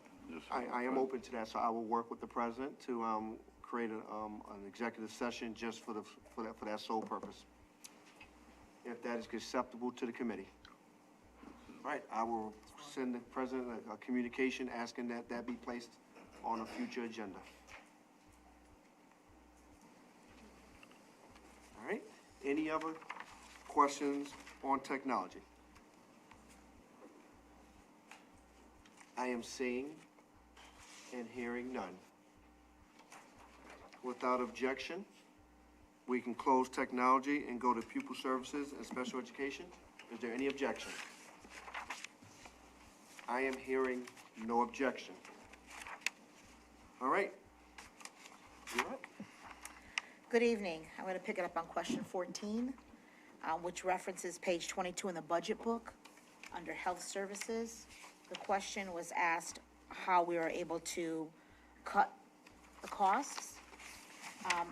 I gave an answer here. I'm not going to read all the numbers, but I gave a trend for the last 2 years prior to this year, which shows that we were contracting, the majority of that money was for contracts for SLPs and BCBAs. I mitigated some of that last year when I first started here. This year, we've used 0 contracted services for SLPs or BCBAs. It's not that we don't need those services, but we've been very fortunate that we've been able to not need contracted services. We no longer have vacancies for SLPs, and we have been utilizing our in-district BCBAs to provide training, support for students, for parents, without having to contract out for those services. Mary, do me a favor, for the public, That's amazing. I know we have, our indices with the different definitions, but, when the public hears all this alphabet, just please explain what SLP, BCBA, SLPs are speech and language pathologists that provide our mandated services, and BCBAs are certified behavioral analysts that come in and work with students on behavior. Thank you. Okay? Thank you. Question 15 was in reference to our 2 structured literacy tutors. They wanted to know how they were paid. Those 2 positions are funded through the IDA grant. Question 16 was in regards to page 21, where I referenced supporting and participation in our core meetings. Somehow, it was mistaken that core stood for creating opportunities for individualized reading excellence. That's not the case for the core that I was referencing. That's been part of the district for decades now. The core that I was referencing is not an acronym for anything. The letters don't stand for anything. It's just a school-based meeting in which the building administrator invites core team members based on what's being addressed in that meeting. They can discuss anything from data, enrollment, compliance, individual case studies with kids with IEPs, student classroom placements. And so that's the core that I was referencing on page 21. Oh, just on that, now, is, that, well, okay, so CORE is not an acronym, okay, Not an acronym. and where would we know that? If, it's not in the, it's not in the back, in the, well, those are acronyms, so it wouldn't be, it wouldn't be there, but, So it's it's not correctly an not, acronym, it's so it's correctly not corrected. in there. Yes, yeah. However, in other words, it's a word we're not familiar with, it may be used, but is this jargon within the business, is that the idea? Core? Yeah. Core meeting? The core meeting's been in place in Windsor long before I got here. I'm told it's been over a decade. They've been using the term core for their school-based meetings, and it doesn't happen. Okay, but, we're amateurs here, we're still amateurs, let's say. Okay, I mean, I think No it would harm. be, unless one of my principals want to correct, I think it's analogous to me saying my cabinet, even though I know those are really high positions, but it's just a meeting of a select few people within the buildings at the elementary level. So is there something I'm saying wrong, elementary folks? No. Taryn, you want to come explain? Essentially, everyone that deals with students that have IEPs is at that meeting. So psychologists, social workers, case managers. Okay, could we put this in the can. commonly asked question Yes. somewhere? Got that? All right. We got it. Just, Yes, sir. thank you. Okay. Ms. Taylor? Yes. I'm wondering if we could maybe not capitalize it? Is that possible? Sure. Because I can, look at me agreeing with you, Paul. When you capitalize, it insinuates that it's an acronym. And so if we maybe just capitalize the C, that would help for anybody to just go, oh, that's not an acronym, because once you see it all in caps, everybody's like, oh, what does that mean? Am I missing it? So. I and that- apologize. and No, it's been this way forever, but. Just copied and pasted it. Yeah, no. I knew the answer, but I can also understand how, somebody that hasn't been a part of for this, along, my child has a core, the core team, so I get it. But yeah, I'm thinking that if we just, bring that down and then maybe put it in the back in the appendix or something, in the definitions or something like that for anybody who joins us, along the way, that would be great. All right. Question 17, page 21 in the budget book, asks about the SPIRE Structured Literacy Program, and when was it implemented? It started this school year.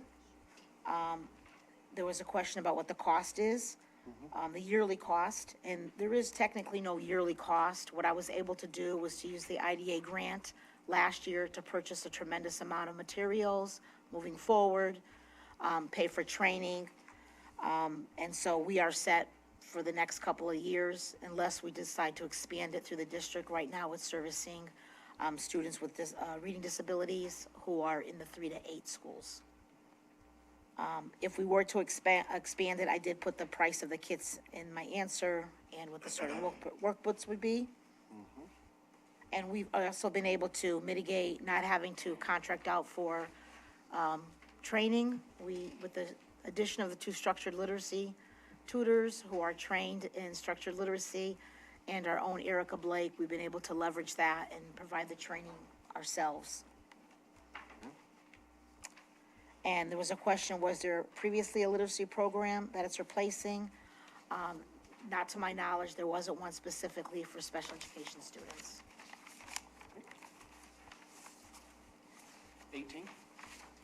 18 is page 21 in the budget book. It's referring to Unique Learning Systems, ULS, and it's asking, what is it, basically, what is it? Was the first question. So Unique Learning System is the curriculum for the students who are identified as having an intellectual disability. It's not really new to Windsor. They had it previously at the high school. I've just expanded the use of it. How many students does it serve? That fluctuates, and I'll tell you why. Because it is for students who have intellectual disability. Sometimes we'll have students who have autism, and they'll have a secondary disability of intellectual disability. We also use it for our CBTA kids, and they might age out and graduate, but currently we have 97 students in district who are identified as having an intellectual disability. Does it replace another system? No. The next question was, do teachers or paraprofessionals monitor the students when they are online? Unique Learning Systems is not a program where kids go and log in and use lessons. It has, it's a common core curriculum that's aligned with grade level standards. There's printables that the teacher will print out. There's units. There's guided instruction from the teacher, but if the student is required for any reason for a unit or lesson to log on, because they are students who have intellectual disabilities, they are assisted and supervised by a staff member. Because that was the next question. All right. 19? Okay, 19. Page 21 in the budget book. It asked about restructuring the delivery system for pupil services. And it asked, the first question was, is this for pupil services or for all SPED? And the answer is for all SPED services. That encompasses speech and language, social work, school psychologist, everything, BCBAs. Next question was, what's entailed in the restructuring of the SPED service delivery system? So right now, last year was my year of, organizing for the work, realizing what we had, what the demographic we had in the district, and how can we best service them. So we are restructuring to align with an inclusive practice model that ensures every student, regardless of their ability or disability, receives the support they need to thrive. Windsor Special Education Programming will be inclusive, individualized, and collaborative, ensuring that students with disabilities have access to quality education alongside their peers. So what that looks like is an alignment with the instructional wheel as well, the PD, that we have special ed teachers going to the general ed teachers PD, so that students and staff can be, to the most extent possible, in the general ed setting, getting instruction from the content area experts.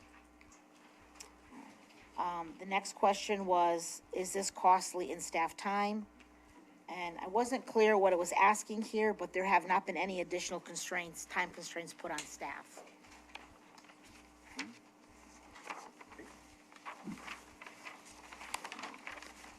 Question 20, ask about transitional services. Transitional services are what we're required to do for our 18 to 22 students in our CPTA programs. We also have to do transitional services for our birth to 3 students who are coming into pre-K. And we're required to do it for all students by the age of 14.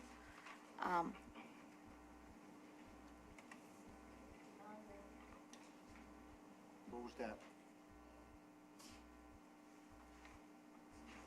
By age of 14, but by 13 if a child's identified with autism. And that is to work on their independent skills, post-secondary, daily living, workforce, because they do need that additional support, and they do need that extra time to get them ready for adulthood. This is over 18, is you mean? It starts with the age of 13 if you have autism, sometimes earlier if the PPT team determines. Okay, so the transitional services begin at 13 or 14 if they, It's required by law, yes. okay.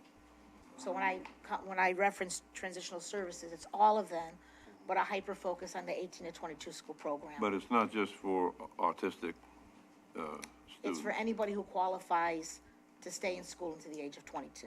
They can have intellectual disability, they can have a traumatic brain injury, they can have autism. And you know that by the time they're 13 or 14? You know that sooner by the PBT decision. So every year, we have to have an exit criteria determined by a student. So very early on, it'll be determined whether or not this is a student on track to stay to the age of 22 and what we call age out, or somebody who's gonna get their diploma and go to college, or someone's just gonna take the diploma. So that's a determination that's made by the PPT team based on a set criteria. Not all students who stay to the age of 22 have an intellectual disability.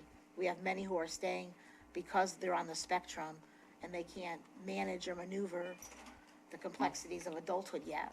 And so they need help, even if they're going to college, they still need some assistance in managing those skills. Well, Okay. this term, transitional services, might be also another candidate for, like, core or something to put in the back under the questions. FAQ type of That's the concept. legal term in You know, IDEA is something transitional like that. services. Anyway,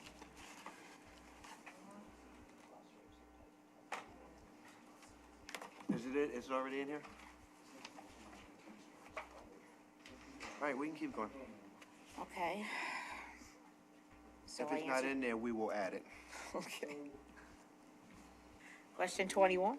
Go up for a second. if it's, So you've been hearing about it forever, called PEAK, right? Is there something else that we're gonna add to it?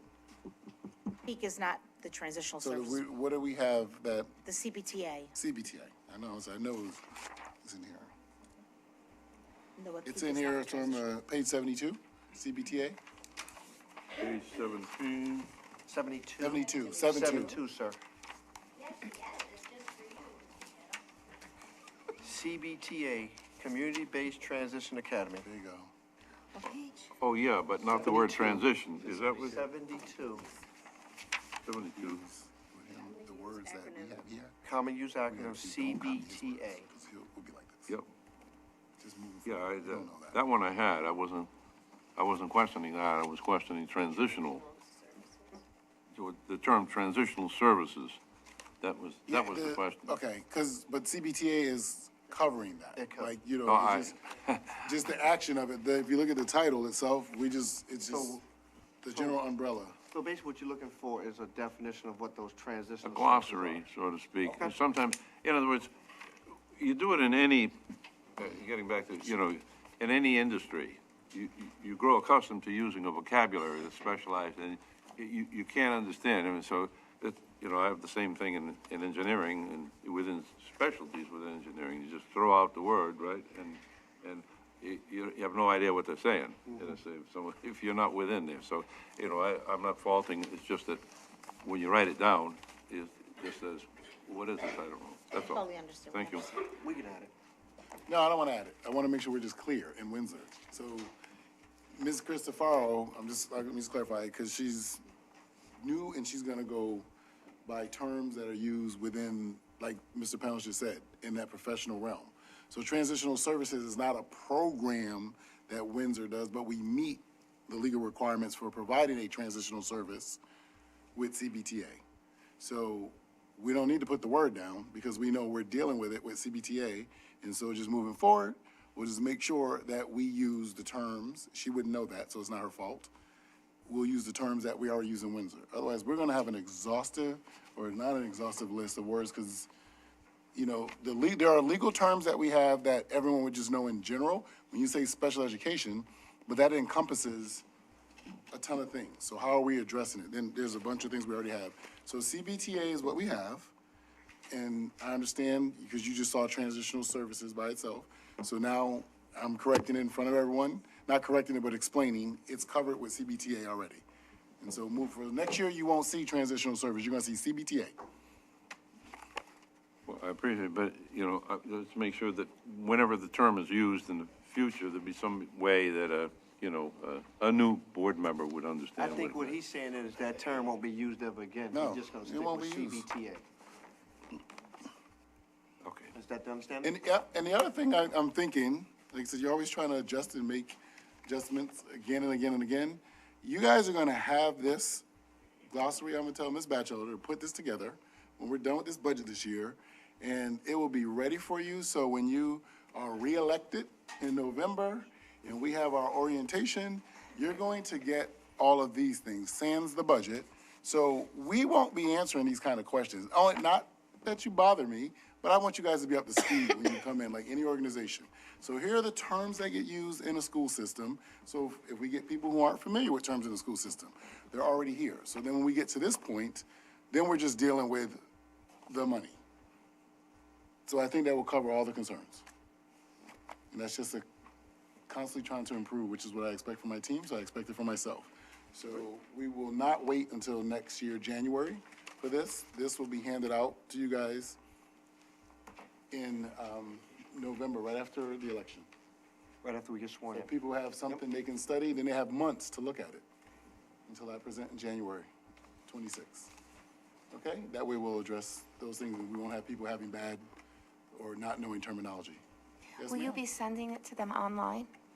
You want me to send it to you guys online? No, not now, like But you're the next year. printout lady. No, Not now. Oh, Next no, I year. said November. Yeah, And- well, and I'm yeah, in thinking- November, and send I'm it on to thinking more everybody. so of having it put online under the board.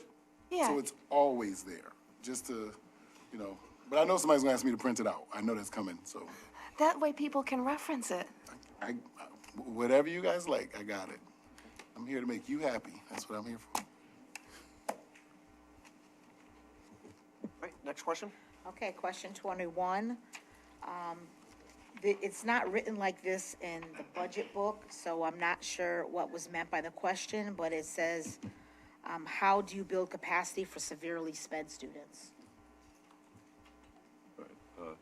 Well, I'm sorry for the crude language. I was just talking about students, like those who normally go out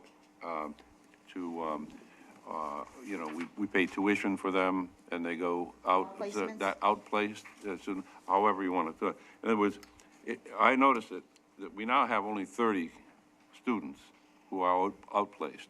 Now, for many years, this was around 50, 55, 50, 49, something like that. So we've obviously done you've done a lot of work to bring them back from being outplaced, because the cost has become prohibitive.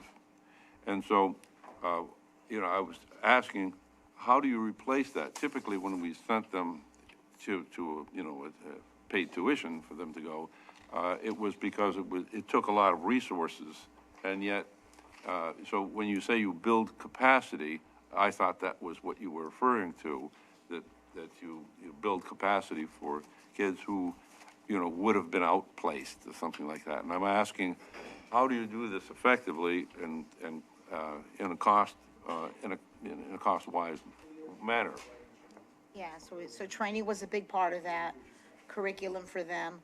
We were able to expand some of our programming without having to add additional staff. There was an FTE at Pequannock for a TAP program that really wasn't needed, so we turned that into an ABA program, which helped facilitate bringing 9 students placed there instead of outplacements. So a lot of it is training, working with the unions to try to keep staff that are in these programs to remain in those programs and not switch, so they can maintain the training that they're receiving. So the training is the big piece of the capacity, and not just for the teachers in the program, but district-wide. We've had a lot of thoughtful training this past year on trauma in the brain, difficult behaviors. We've had great speakers come in so that the staff in general can understand how to deal with students who might have challenging behaviors due to communication deficits or mental health needs. Right, so, some of the behaviors can be distracting in a normal classroom, right? And so you have to be able to deal with that. I'm sorry, okay. So the next question was, do these require inclusion in general ed classrooms? So all programs and services have to provide an opportunity for students to access the general education setting to the best of the ability of the individual student. That's law. Thank you. So we have to provide opportunities. What that looks like depends on the individual student. So, and some have done really nicely in the general ed setting. If so, does it require general ed teachers to modify lessons to accommodate these students? Well, modifications and accommodations are and always have been the responsibility of both the general ed teacher and a special ed teacher. Okay. That's part of their job or duties. Okay, thank you. Question 22 on page 24 in the staff table. What is a special education coach as opposed to a special education teacher? So what I did here was I listed what our coach does. We have one special ed coach in the district, and she does all the onboarding for the new SPED staff, as well as provide ongoing support for them for up to 2 years in Windsor. She also does professional development for our teachers and paras and runs our ABA PLC meetings, which has been invaluable and has played a big role in being able to bring students back and not have to be outplaced. She also oversees the compliance and troubleshoots for our staff that are still learning the CT SEDS platform, and that's the Connecticut platform for IEPs and 504s documentation. And she also does a lot of our PPTs, our planning and placement team meetings, and case manages for students who are still outplaced and have those significant needs and have to have representation from Windsor at the table. So is this a regular teacher position, though, or is it a higher than that, or in some way, or a specialty? It's a WEA position. Okay.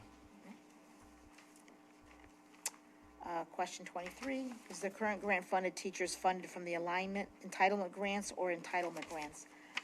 I don't know if you were still referencing the 2 structured literacy tutors that are from IDA grant, but the only grant that I have is IDA grant, so any positions I'm funding is coming out of that.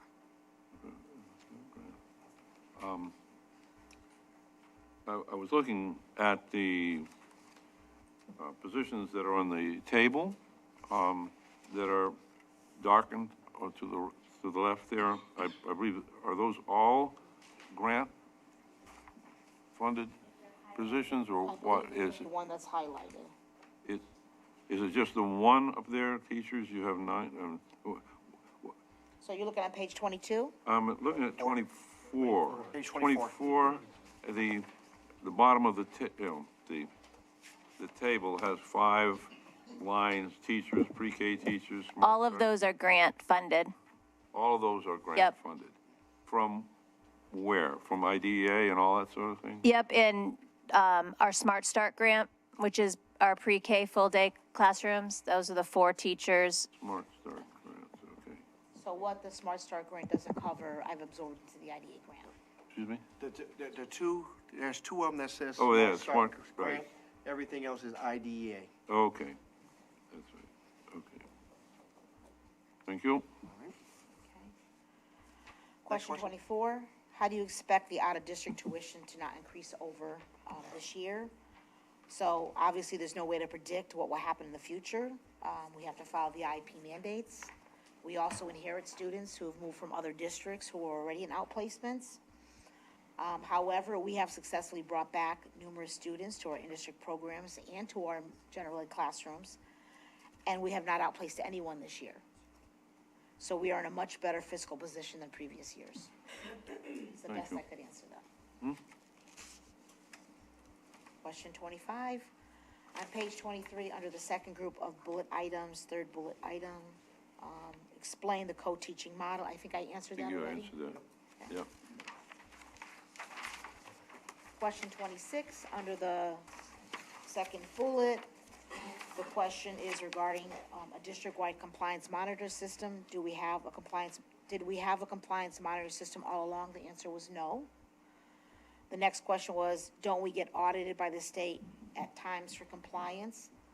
Yes, the state only tells us when we are in violation of compliance. It does not monitor us to keep us in compliance of IOPs and IEPs and 504s, which those can carry citations and fines. So we want to know we're not out of compliance before the state does. So we now have a system to monitor this, Yes. as opposed, I guess before that, you presume that they always were up to date, or whatever you call it, that you were in compliance, or everyone was. It was Is an that- assumption. I'm not going to plead the fifth on whether they were or Yeah. not. But now we Okay. have actual way of tracking, giving that information to schools and their staff to say, hey, Yep. these are the students in your building who have meetings that are upcoming. You might want to get those scheduled. Thank you. Question 27, explain CT SED's program. Is it new? Who pays for it? Is a software application that we pay for? Well, CT SEDS is an acronym for Connecticut Special Education Data System. It is the web-based special education data system that we are required to use for IEPs and 504s, and there's no cost to the district. Right now. Question 28, under the third group of bullet items, it was asked, how much complexity will the instructional wheel introduce for special education teachers to implement? And the answer is the implementation of the instructional wheel is the same for SPED teachers as the regular ed teachers. There's no additional complexity. The question was, how difficult would critical thinking skills be to add to SPED students, to all SPED students? Not difficult at all. Those skills are actually something that a lot of them work out on anyway through their IEP. Self-advocacy, self-regulatory, all of those skills that they're required anyway that they do in their IEP. So being an effective communicator, socially responsible. So there's total alignment with that. Question 29, under the third bullet, please explain how data talks for PSES works. Are they general ed teachers? If so, what prevalence do they have for each other? So data talks look different at the elementary than they do at the middle school and the high school. At the elementary level, they are commonly the special education teacher meets with the SPED supervisor, with the elementary humanities curriculum director, and school principal, and they look at data, and they discuss what that data is showing. They do celebrations, they look at growth opportunities, they troubleshoot, they set goals. The middle school also does all of that, and the high school, but they also quite often will include general education staff. Great. It is a collaboration model. Thank you. All right, I believe, from my knowledge, that answers all the questions that I saw that were emailed. Were there any questions that were emailed that were not answered that I'm not aware of? All right, hearing and seeing none. All right, are there any other questions for pupil services? I am hearing and seeing none. So I would like, this committee to consider bringing physical plant services up from Tuesday, February 11th to tonight, seeing that, the facilities person is with us this evening. Is there any objection to bringing him forth to discuss the physical plant services? And that's with the understanding that you may have questions that you're not prepared for, and you may have follow-up questions that may need to be answered. So I am fully with that. Yes, The other ones being kind of like, are that opportunity to potentially go through all of them? I will go one by one. Yep, I will go one by one. Is there any objection bringing physical plant services? I'm really not quite ready. I don't know, it was an increase. Yes. What page? I am not hearing any objection. Well, I'm objecting, I guess. Where is it? Page 33, Paul. 33. 33.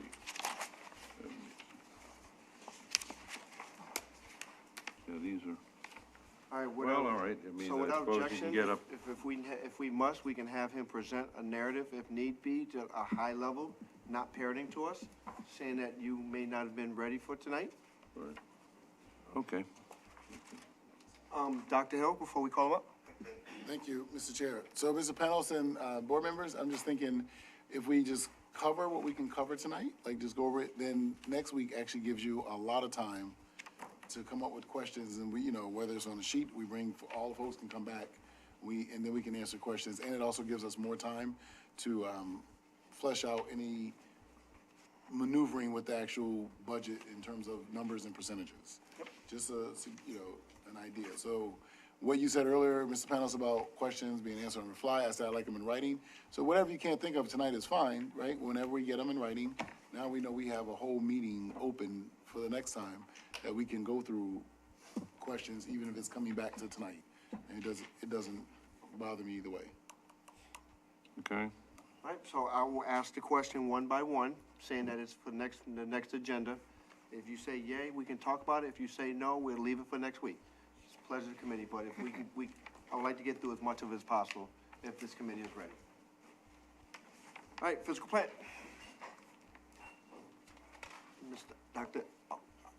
Ms. Boucher?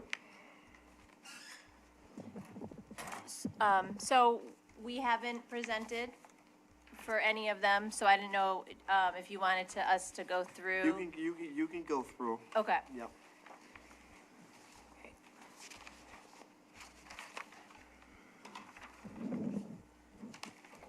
So if anyone doesn't know, this is Carlos Rosario, our physical plant manager. So we outline our goals for last year into this year, and everything that Carlos and his team have produced towards that goal, and all of the upgrades that we continue to do at all of our buildings. As you know, the HVAC was a big one, the OE was a big one, and it's still somewhat going on, not totally finished yet. And hopefully this summer, we will get to the envelope part. Still waiting on CIP, but that's the hope. And we've also finished olive sage for the roof and the HVAC upgrades. As well as JFK, we finished that HVAC. We're just doing the minor, the checklist to close out the project, making sure everything is running the way it's supposed to before the town closes that out, and then it gets pushed to us to pay for anything. We kept substitutes and overtime flat. As you can see, plant operations, maintenance, and utilities have gone up significantly. Just like at our homes, everything is just costing so much more for supplies and materials. But I just wanted to outline that our telephone costs have increased between 8 and 9%. Natural gas, 30 to 40% increase.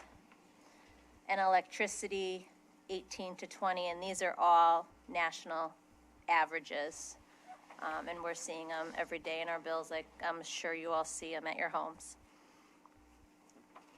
All right. Any questions about physical plant?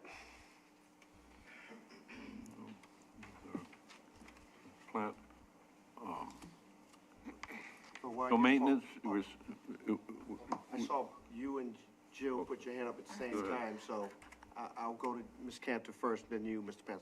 Thank you. I was just wondering, how many additional security cameras are you putting in all the schools, interior and exterior? We can discuss that.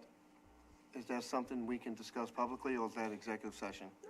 Yeah, I don't want to do that publicly. Okay, I just wondered. Right. Yeah, All right, I just wondered. but yeah, we can definitely, yep. That's part of the safety plan, so yeah, Right. we can discuss that. this is, All right, Mr. Panos? no, that was a similar question. I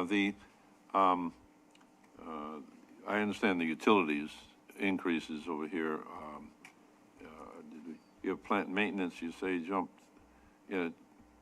30%. yep. And you're saying that's materials, is that correct? So,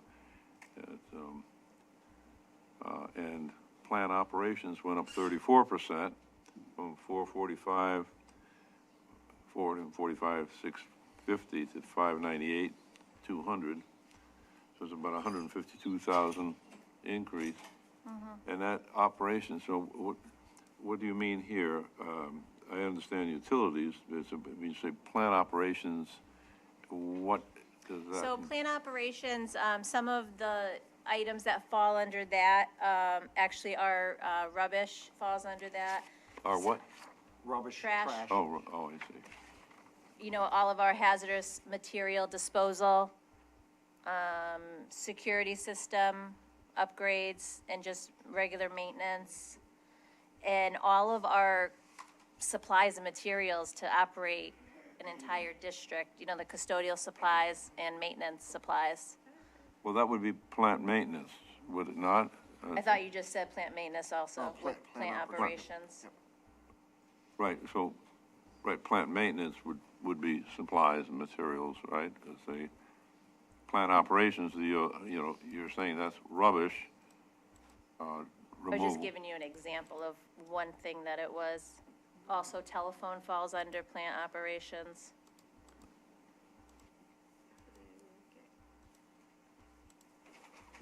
And also plant operations is, for example, Carlos, he represents us on the CIP. He represents us and makes sure managing projects when they're in process and constant with the town, making sure that everything is being done right.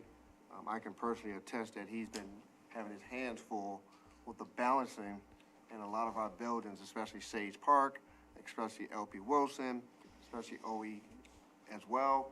When we're putting these new HVAC systems in the buildings, he is the one that has to go when we go to these site meetings every week, making sure that the clerk of works is checking with the vendors that things are being done right, because once it gets signed off and the bill's paid through the Public Building Commission, at that point, it now becomes the responsibility of us as the Board of Ed to maintain those services. So, Was this personnel cost? No. no. No. So another area that covers under plant operations are all of our uniforms which are contractual. Each custodian, and maintenance, well, just focus on plant operations. So each custodian, is entitled to $250 worth of a uniform, every school year. Another example is just all of the custodial supplies for the district falls under this area of plant operations. Okay, so is safety equipment, you're saying? PPE, would yeah. Yep, fall- all of that. Okay, it just seemed like a lot of money, that's all. I mean, it's an increase, that's all. That's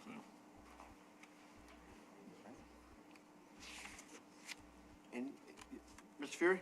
I guess a related question to that. For 23-24 and 24-25, the numbers were pretty close. This is as you said, a big jump, and you've explained utility costs have jumped. Are we in danger of exceeding for 24, 25, what we projected, what we budgeted for. Yep, we are. Okay, so we're really seeing, Yeah, and that's why I know, because when you look at the actual from 23, 24, it's pretty much, it's low, it's higher than what we budgeted for this year. So we just went into a new 5-year contract for electricity. And it's skyrocketing. The delivery is that some of the extremely expensive. increases that the town Yep, they are. negotiated on our behalf in theory? Yes, the town of Windsor locks in all of our prices for that, for utilities. Thank you. Any other discussion? The solar panels, have they worked out financially, or are there any problems with them? All you. Right, Well, yeah. Did you see that move? Yes, right now, the solar panels are shut down because of safety. Tesla is working on a solution. For what kind of a problem? There's a shutdown. It's a because shutdown, it's They a have to work safety with shutdown. Tesla to find solutions for safety reasons, for various reasons. So they're not currently operable. No. They're not operable, okay. So there's something in the materials that are. It is within the system, and they didn't disclose exactly what's going on. Okay, so it's an electrical issue. Yes, they're locked Oh. down right now. Yes. Well, I know electrical, engineer, we could use them, I'll hire Want to you, get Paul. on the You could roof be and my check it sidekick. out? I only do boilers.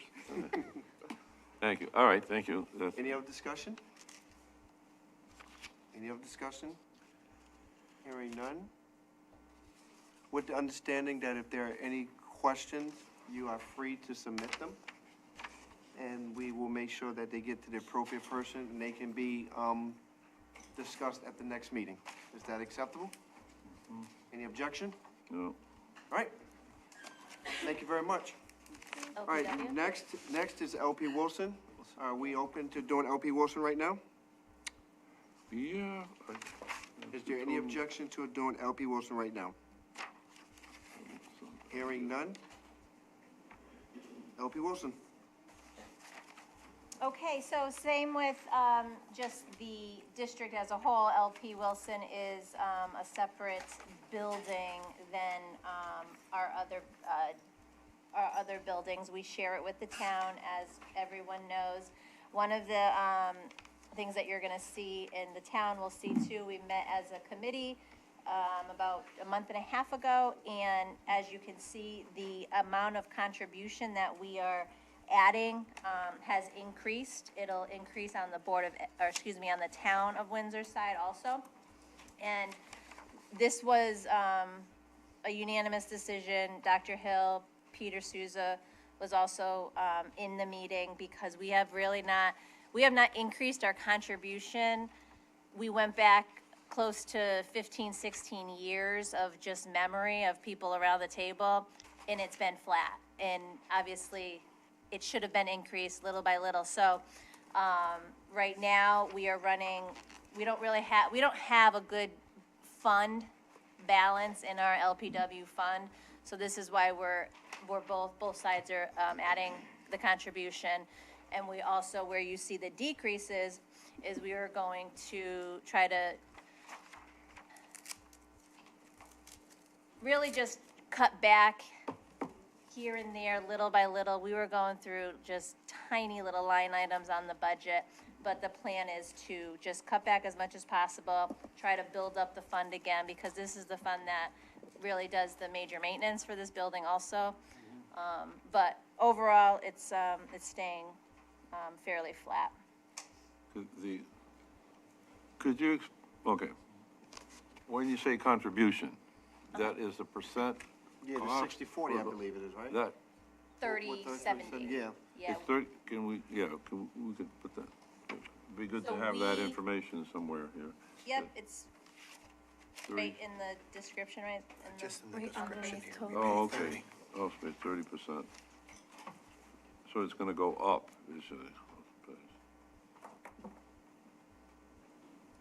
And as you can see, that's what we've been spending. Well, at least in 23, 24. But the budget has always remained at that 262 number. So, okay, so the contribution in a percent, so you're saying now is going to be what, 30% still? The percent is staying the same because the percent is based on how much of the building we utilize. So the Board of Ed utilizes 30% of this building, town 70%. Sure. So when all of the bills come in, we as the Board of Ed pay 100% of it. And then we, in theory, invoice the town their share, and then they pay us back the 70%. Okay, and so what, it's now, it went from 123,000 to 155,950, okay? What is that, what is involved in that? I mean, is it personnel, is it No, it has utilities, nothing is to do it with personnel. equipment, It's- what is it? That's what the committee decided. So the LPW is run off of a committee that actually votes on what we do in this building. And the committee as a whole, we are raising ours by $32,350. The town is raising their portion to $37,944. So the town is going to be contributing into this fund $363,890.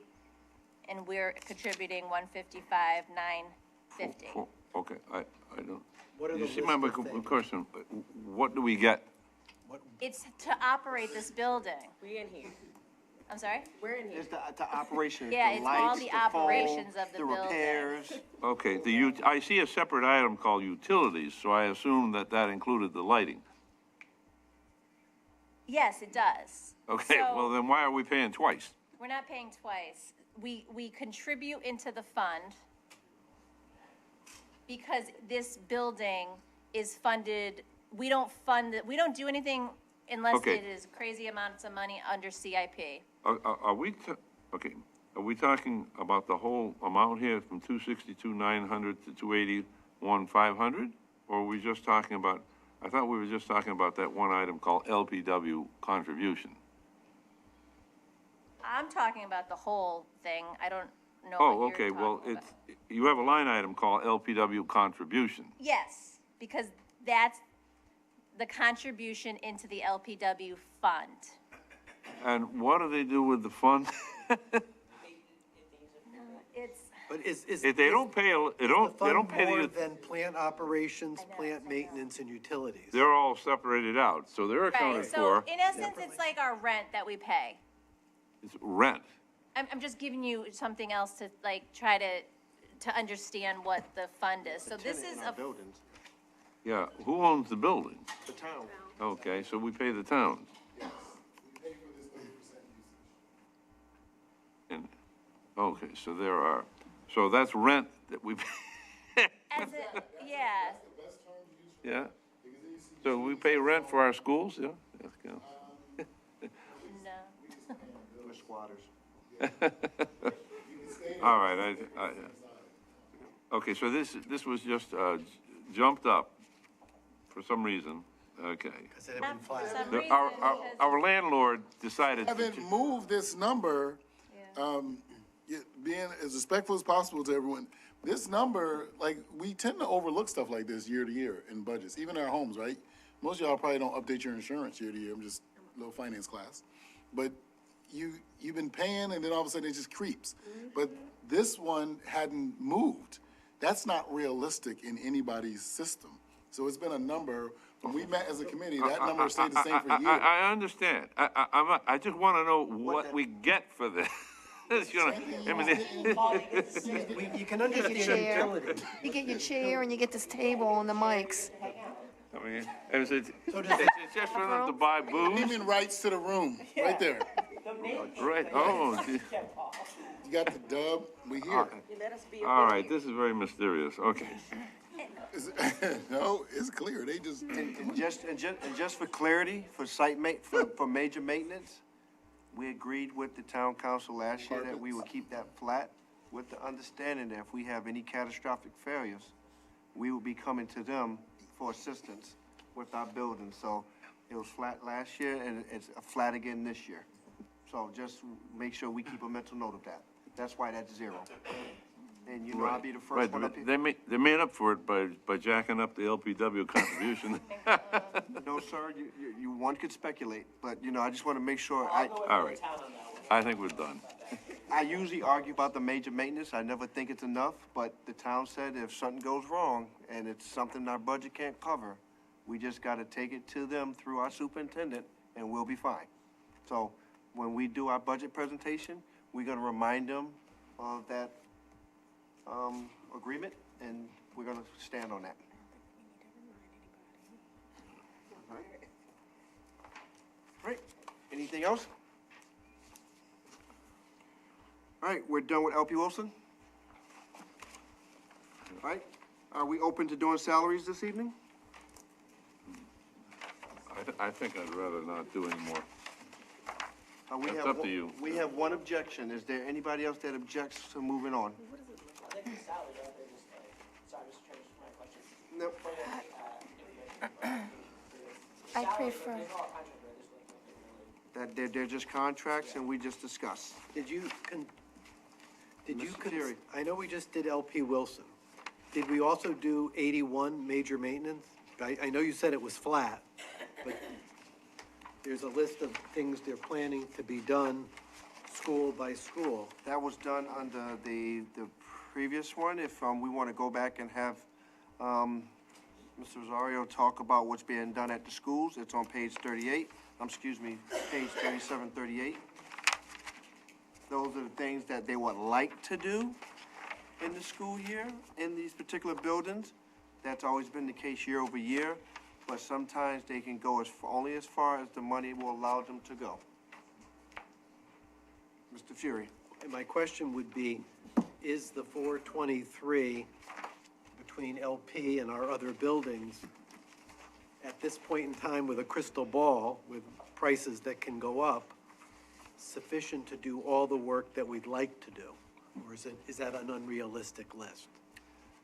It's my understanding, based off of this, it would have to be a perfect storm where nothing else is happening and that we are able to use our money fully for these projects without anything breaking. Is that true? I'm sorry?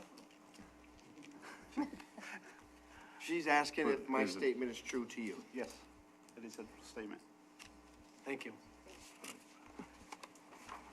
That's the understanding of how it's been explained to me years over year over year. And when something breaks, it's pulled from there, and then stuff that's on this wish list gets put to the side because you have to repair something. Right, so to put it another way, so we almost take our major maintenance and we dip into it over the summer because that's a good time to start doing stuff, but we by no means do everything. And then throughout the year, every month we goes by, we kind of chip away more and more. Once we really get through the winter months. All right. Mr. Alec? Thank you. I just had a question on the remodel of the auditorium, gymnasium, lobby. Just kind of wanted to know, what the plan was for making that, a better space, functionality wise, what the plan is for that and what that's gonna cost. So this is something that was moved from previous years, but the funds didn't allow, so I moved it to this year again in hopes to get it done this year. But basically that whole building was remodeled 23 years ago, 24 years ago. So things are wearing down. And when we have functions, like graduations and other activities and other events, that's the the welcoming area for everybody. So when I meet with the principals, that was one of the things that he would like to see happen as part of major maintenance. Okay, so there's not gonna be like well, I guess it is gonna be all remodeled, correct, the whole, so you can, No, I don't want to say that.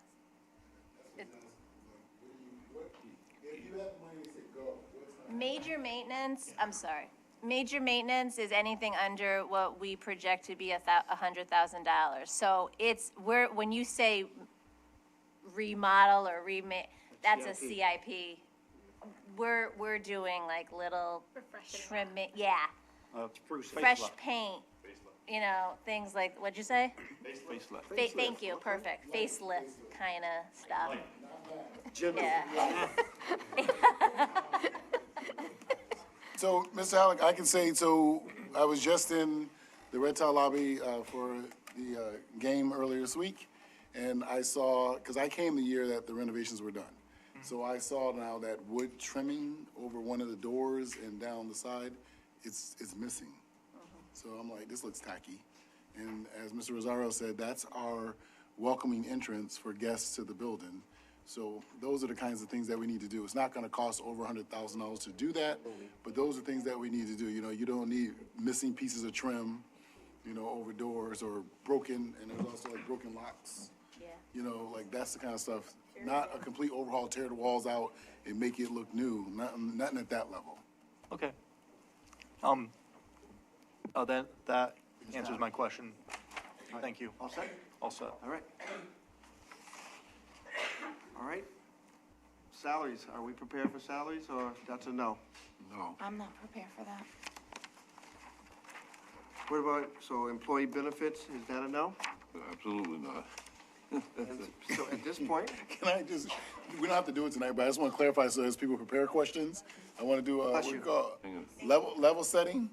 So just remember, guys, with the salaries and benefits, that's like 4.41% of the proposed budget, and that's contractual. So no matter what we don't like, other than, I know nobody wants to hear it, other than reducing personnel, those are the contractual obligations. We're gonna pay people that money, and they're gonna get their benefits. So, produce all the questions you want, and we can discuss it next week, but I just wanted to level set that the salaries that's the one area, realistically, that you don't really get a lot of change unless you decide, okay, we need to eliminate a lot of people, because you're contractually obligated to pay people their step in, GWI, their increases, you're obligated to pay them. all right, And their benefits. all right, so I think we're done with our business for tonight. Is there any commentary? Any commentary? I am seeing and hearing none. Can I make one comment? Mr. Madison? Now? I really appreciate all you people coming. If my employer had a budget meeting from 6 to 8:30 at night, I wouldn't go, just letting you know, so thank you for your interest. I love having you guys here. Are we that boring for you? Wait a minute. Right, that piece. Salaries. Wait a minute, we got one more business. We got one more. A motion. Is there any, wait a minute.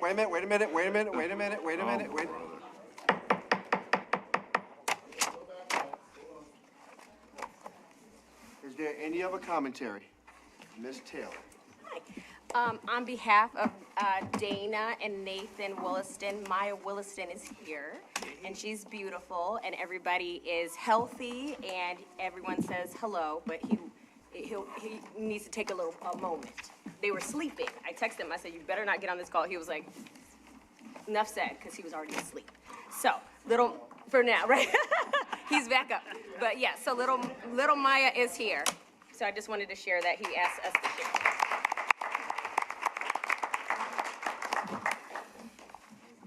Any other commentary? I am not hearing any other commentary. There's one more Motion I would like to entertain.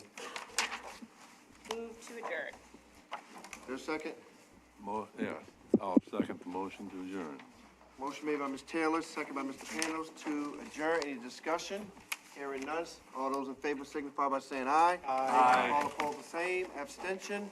Motion carries 8-0. We are adjourned at 8:23. Order.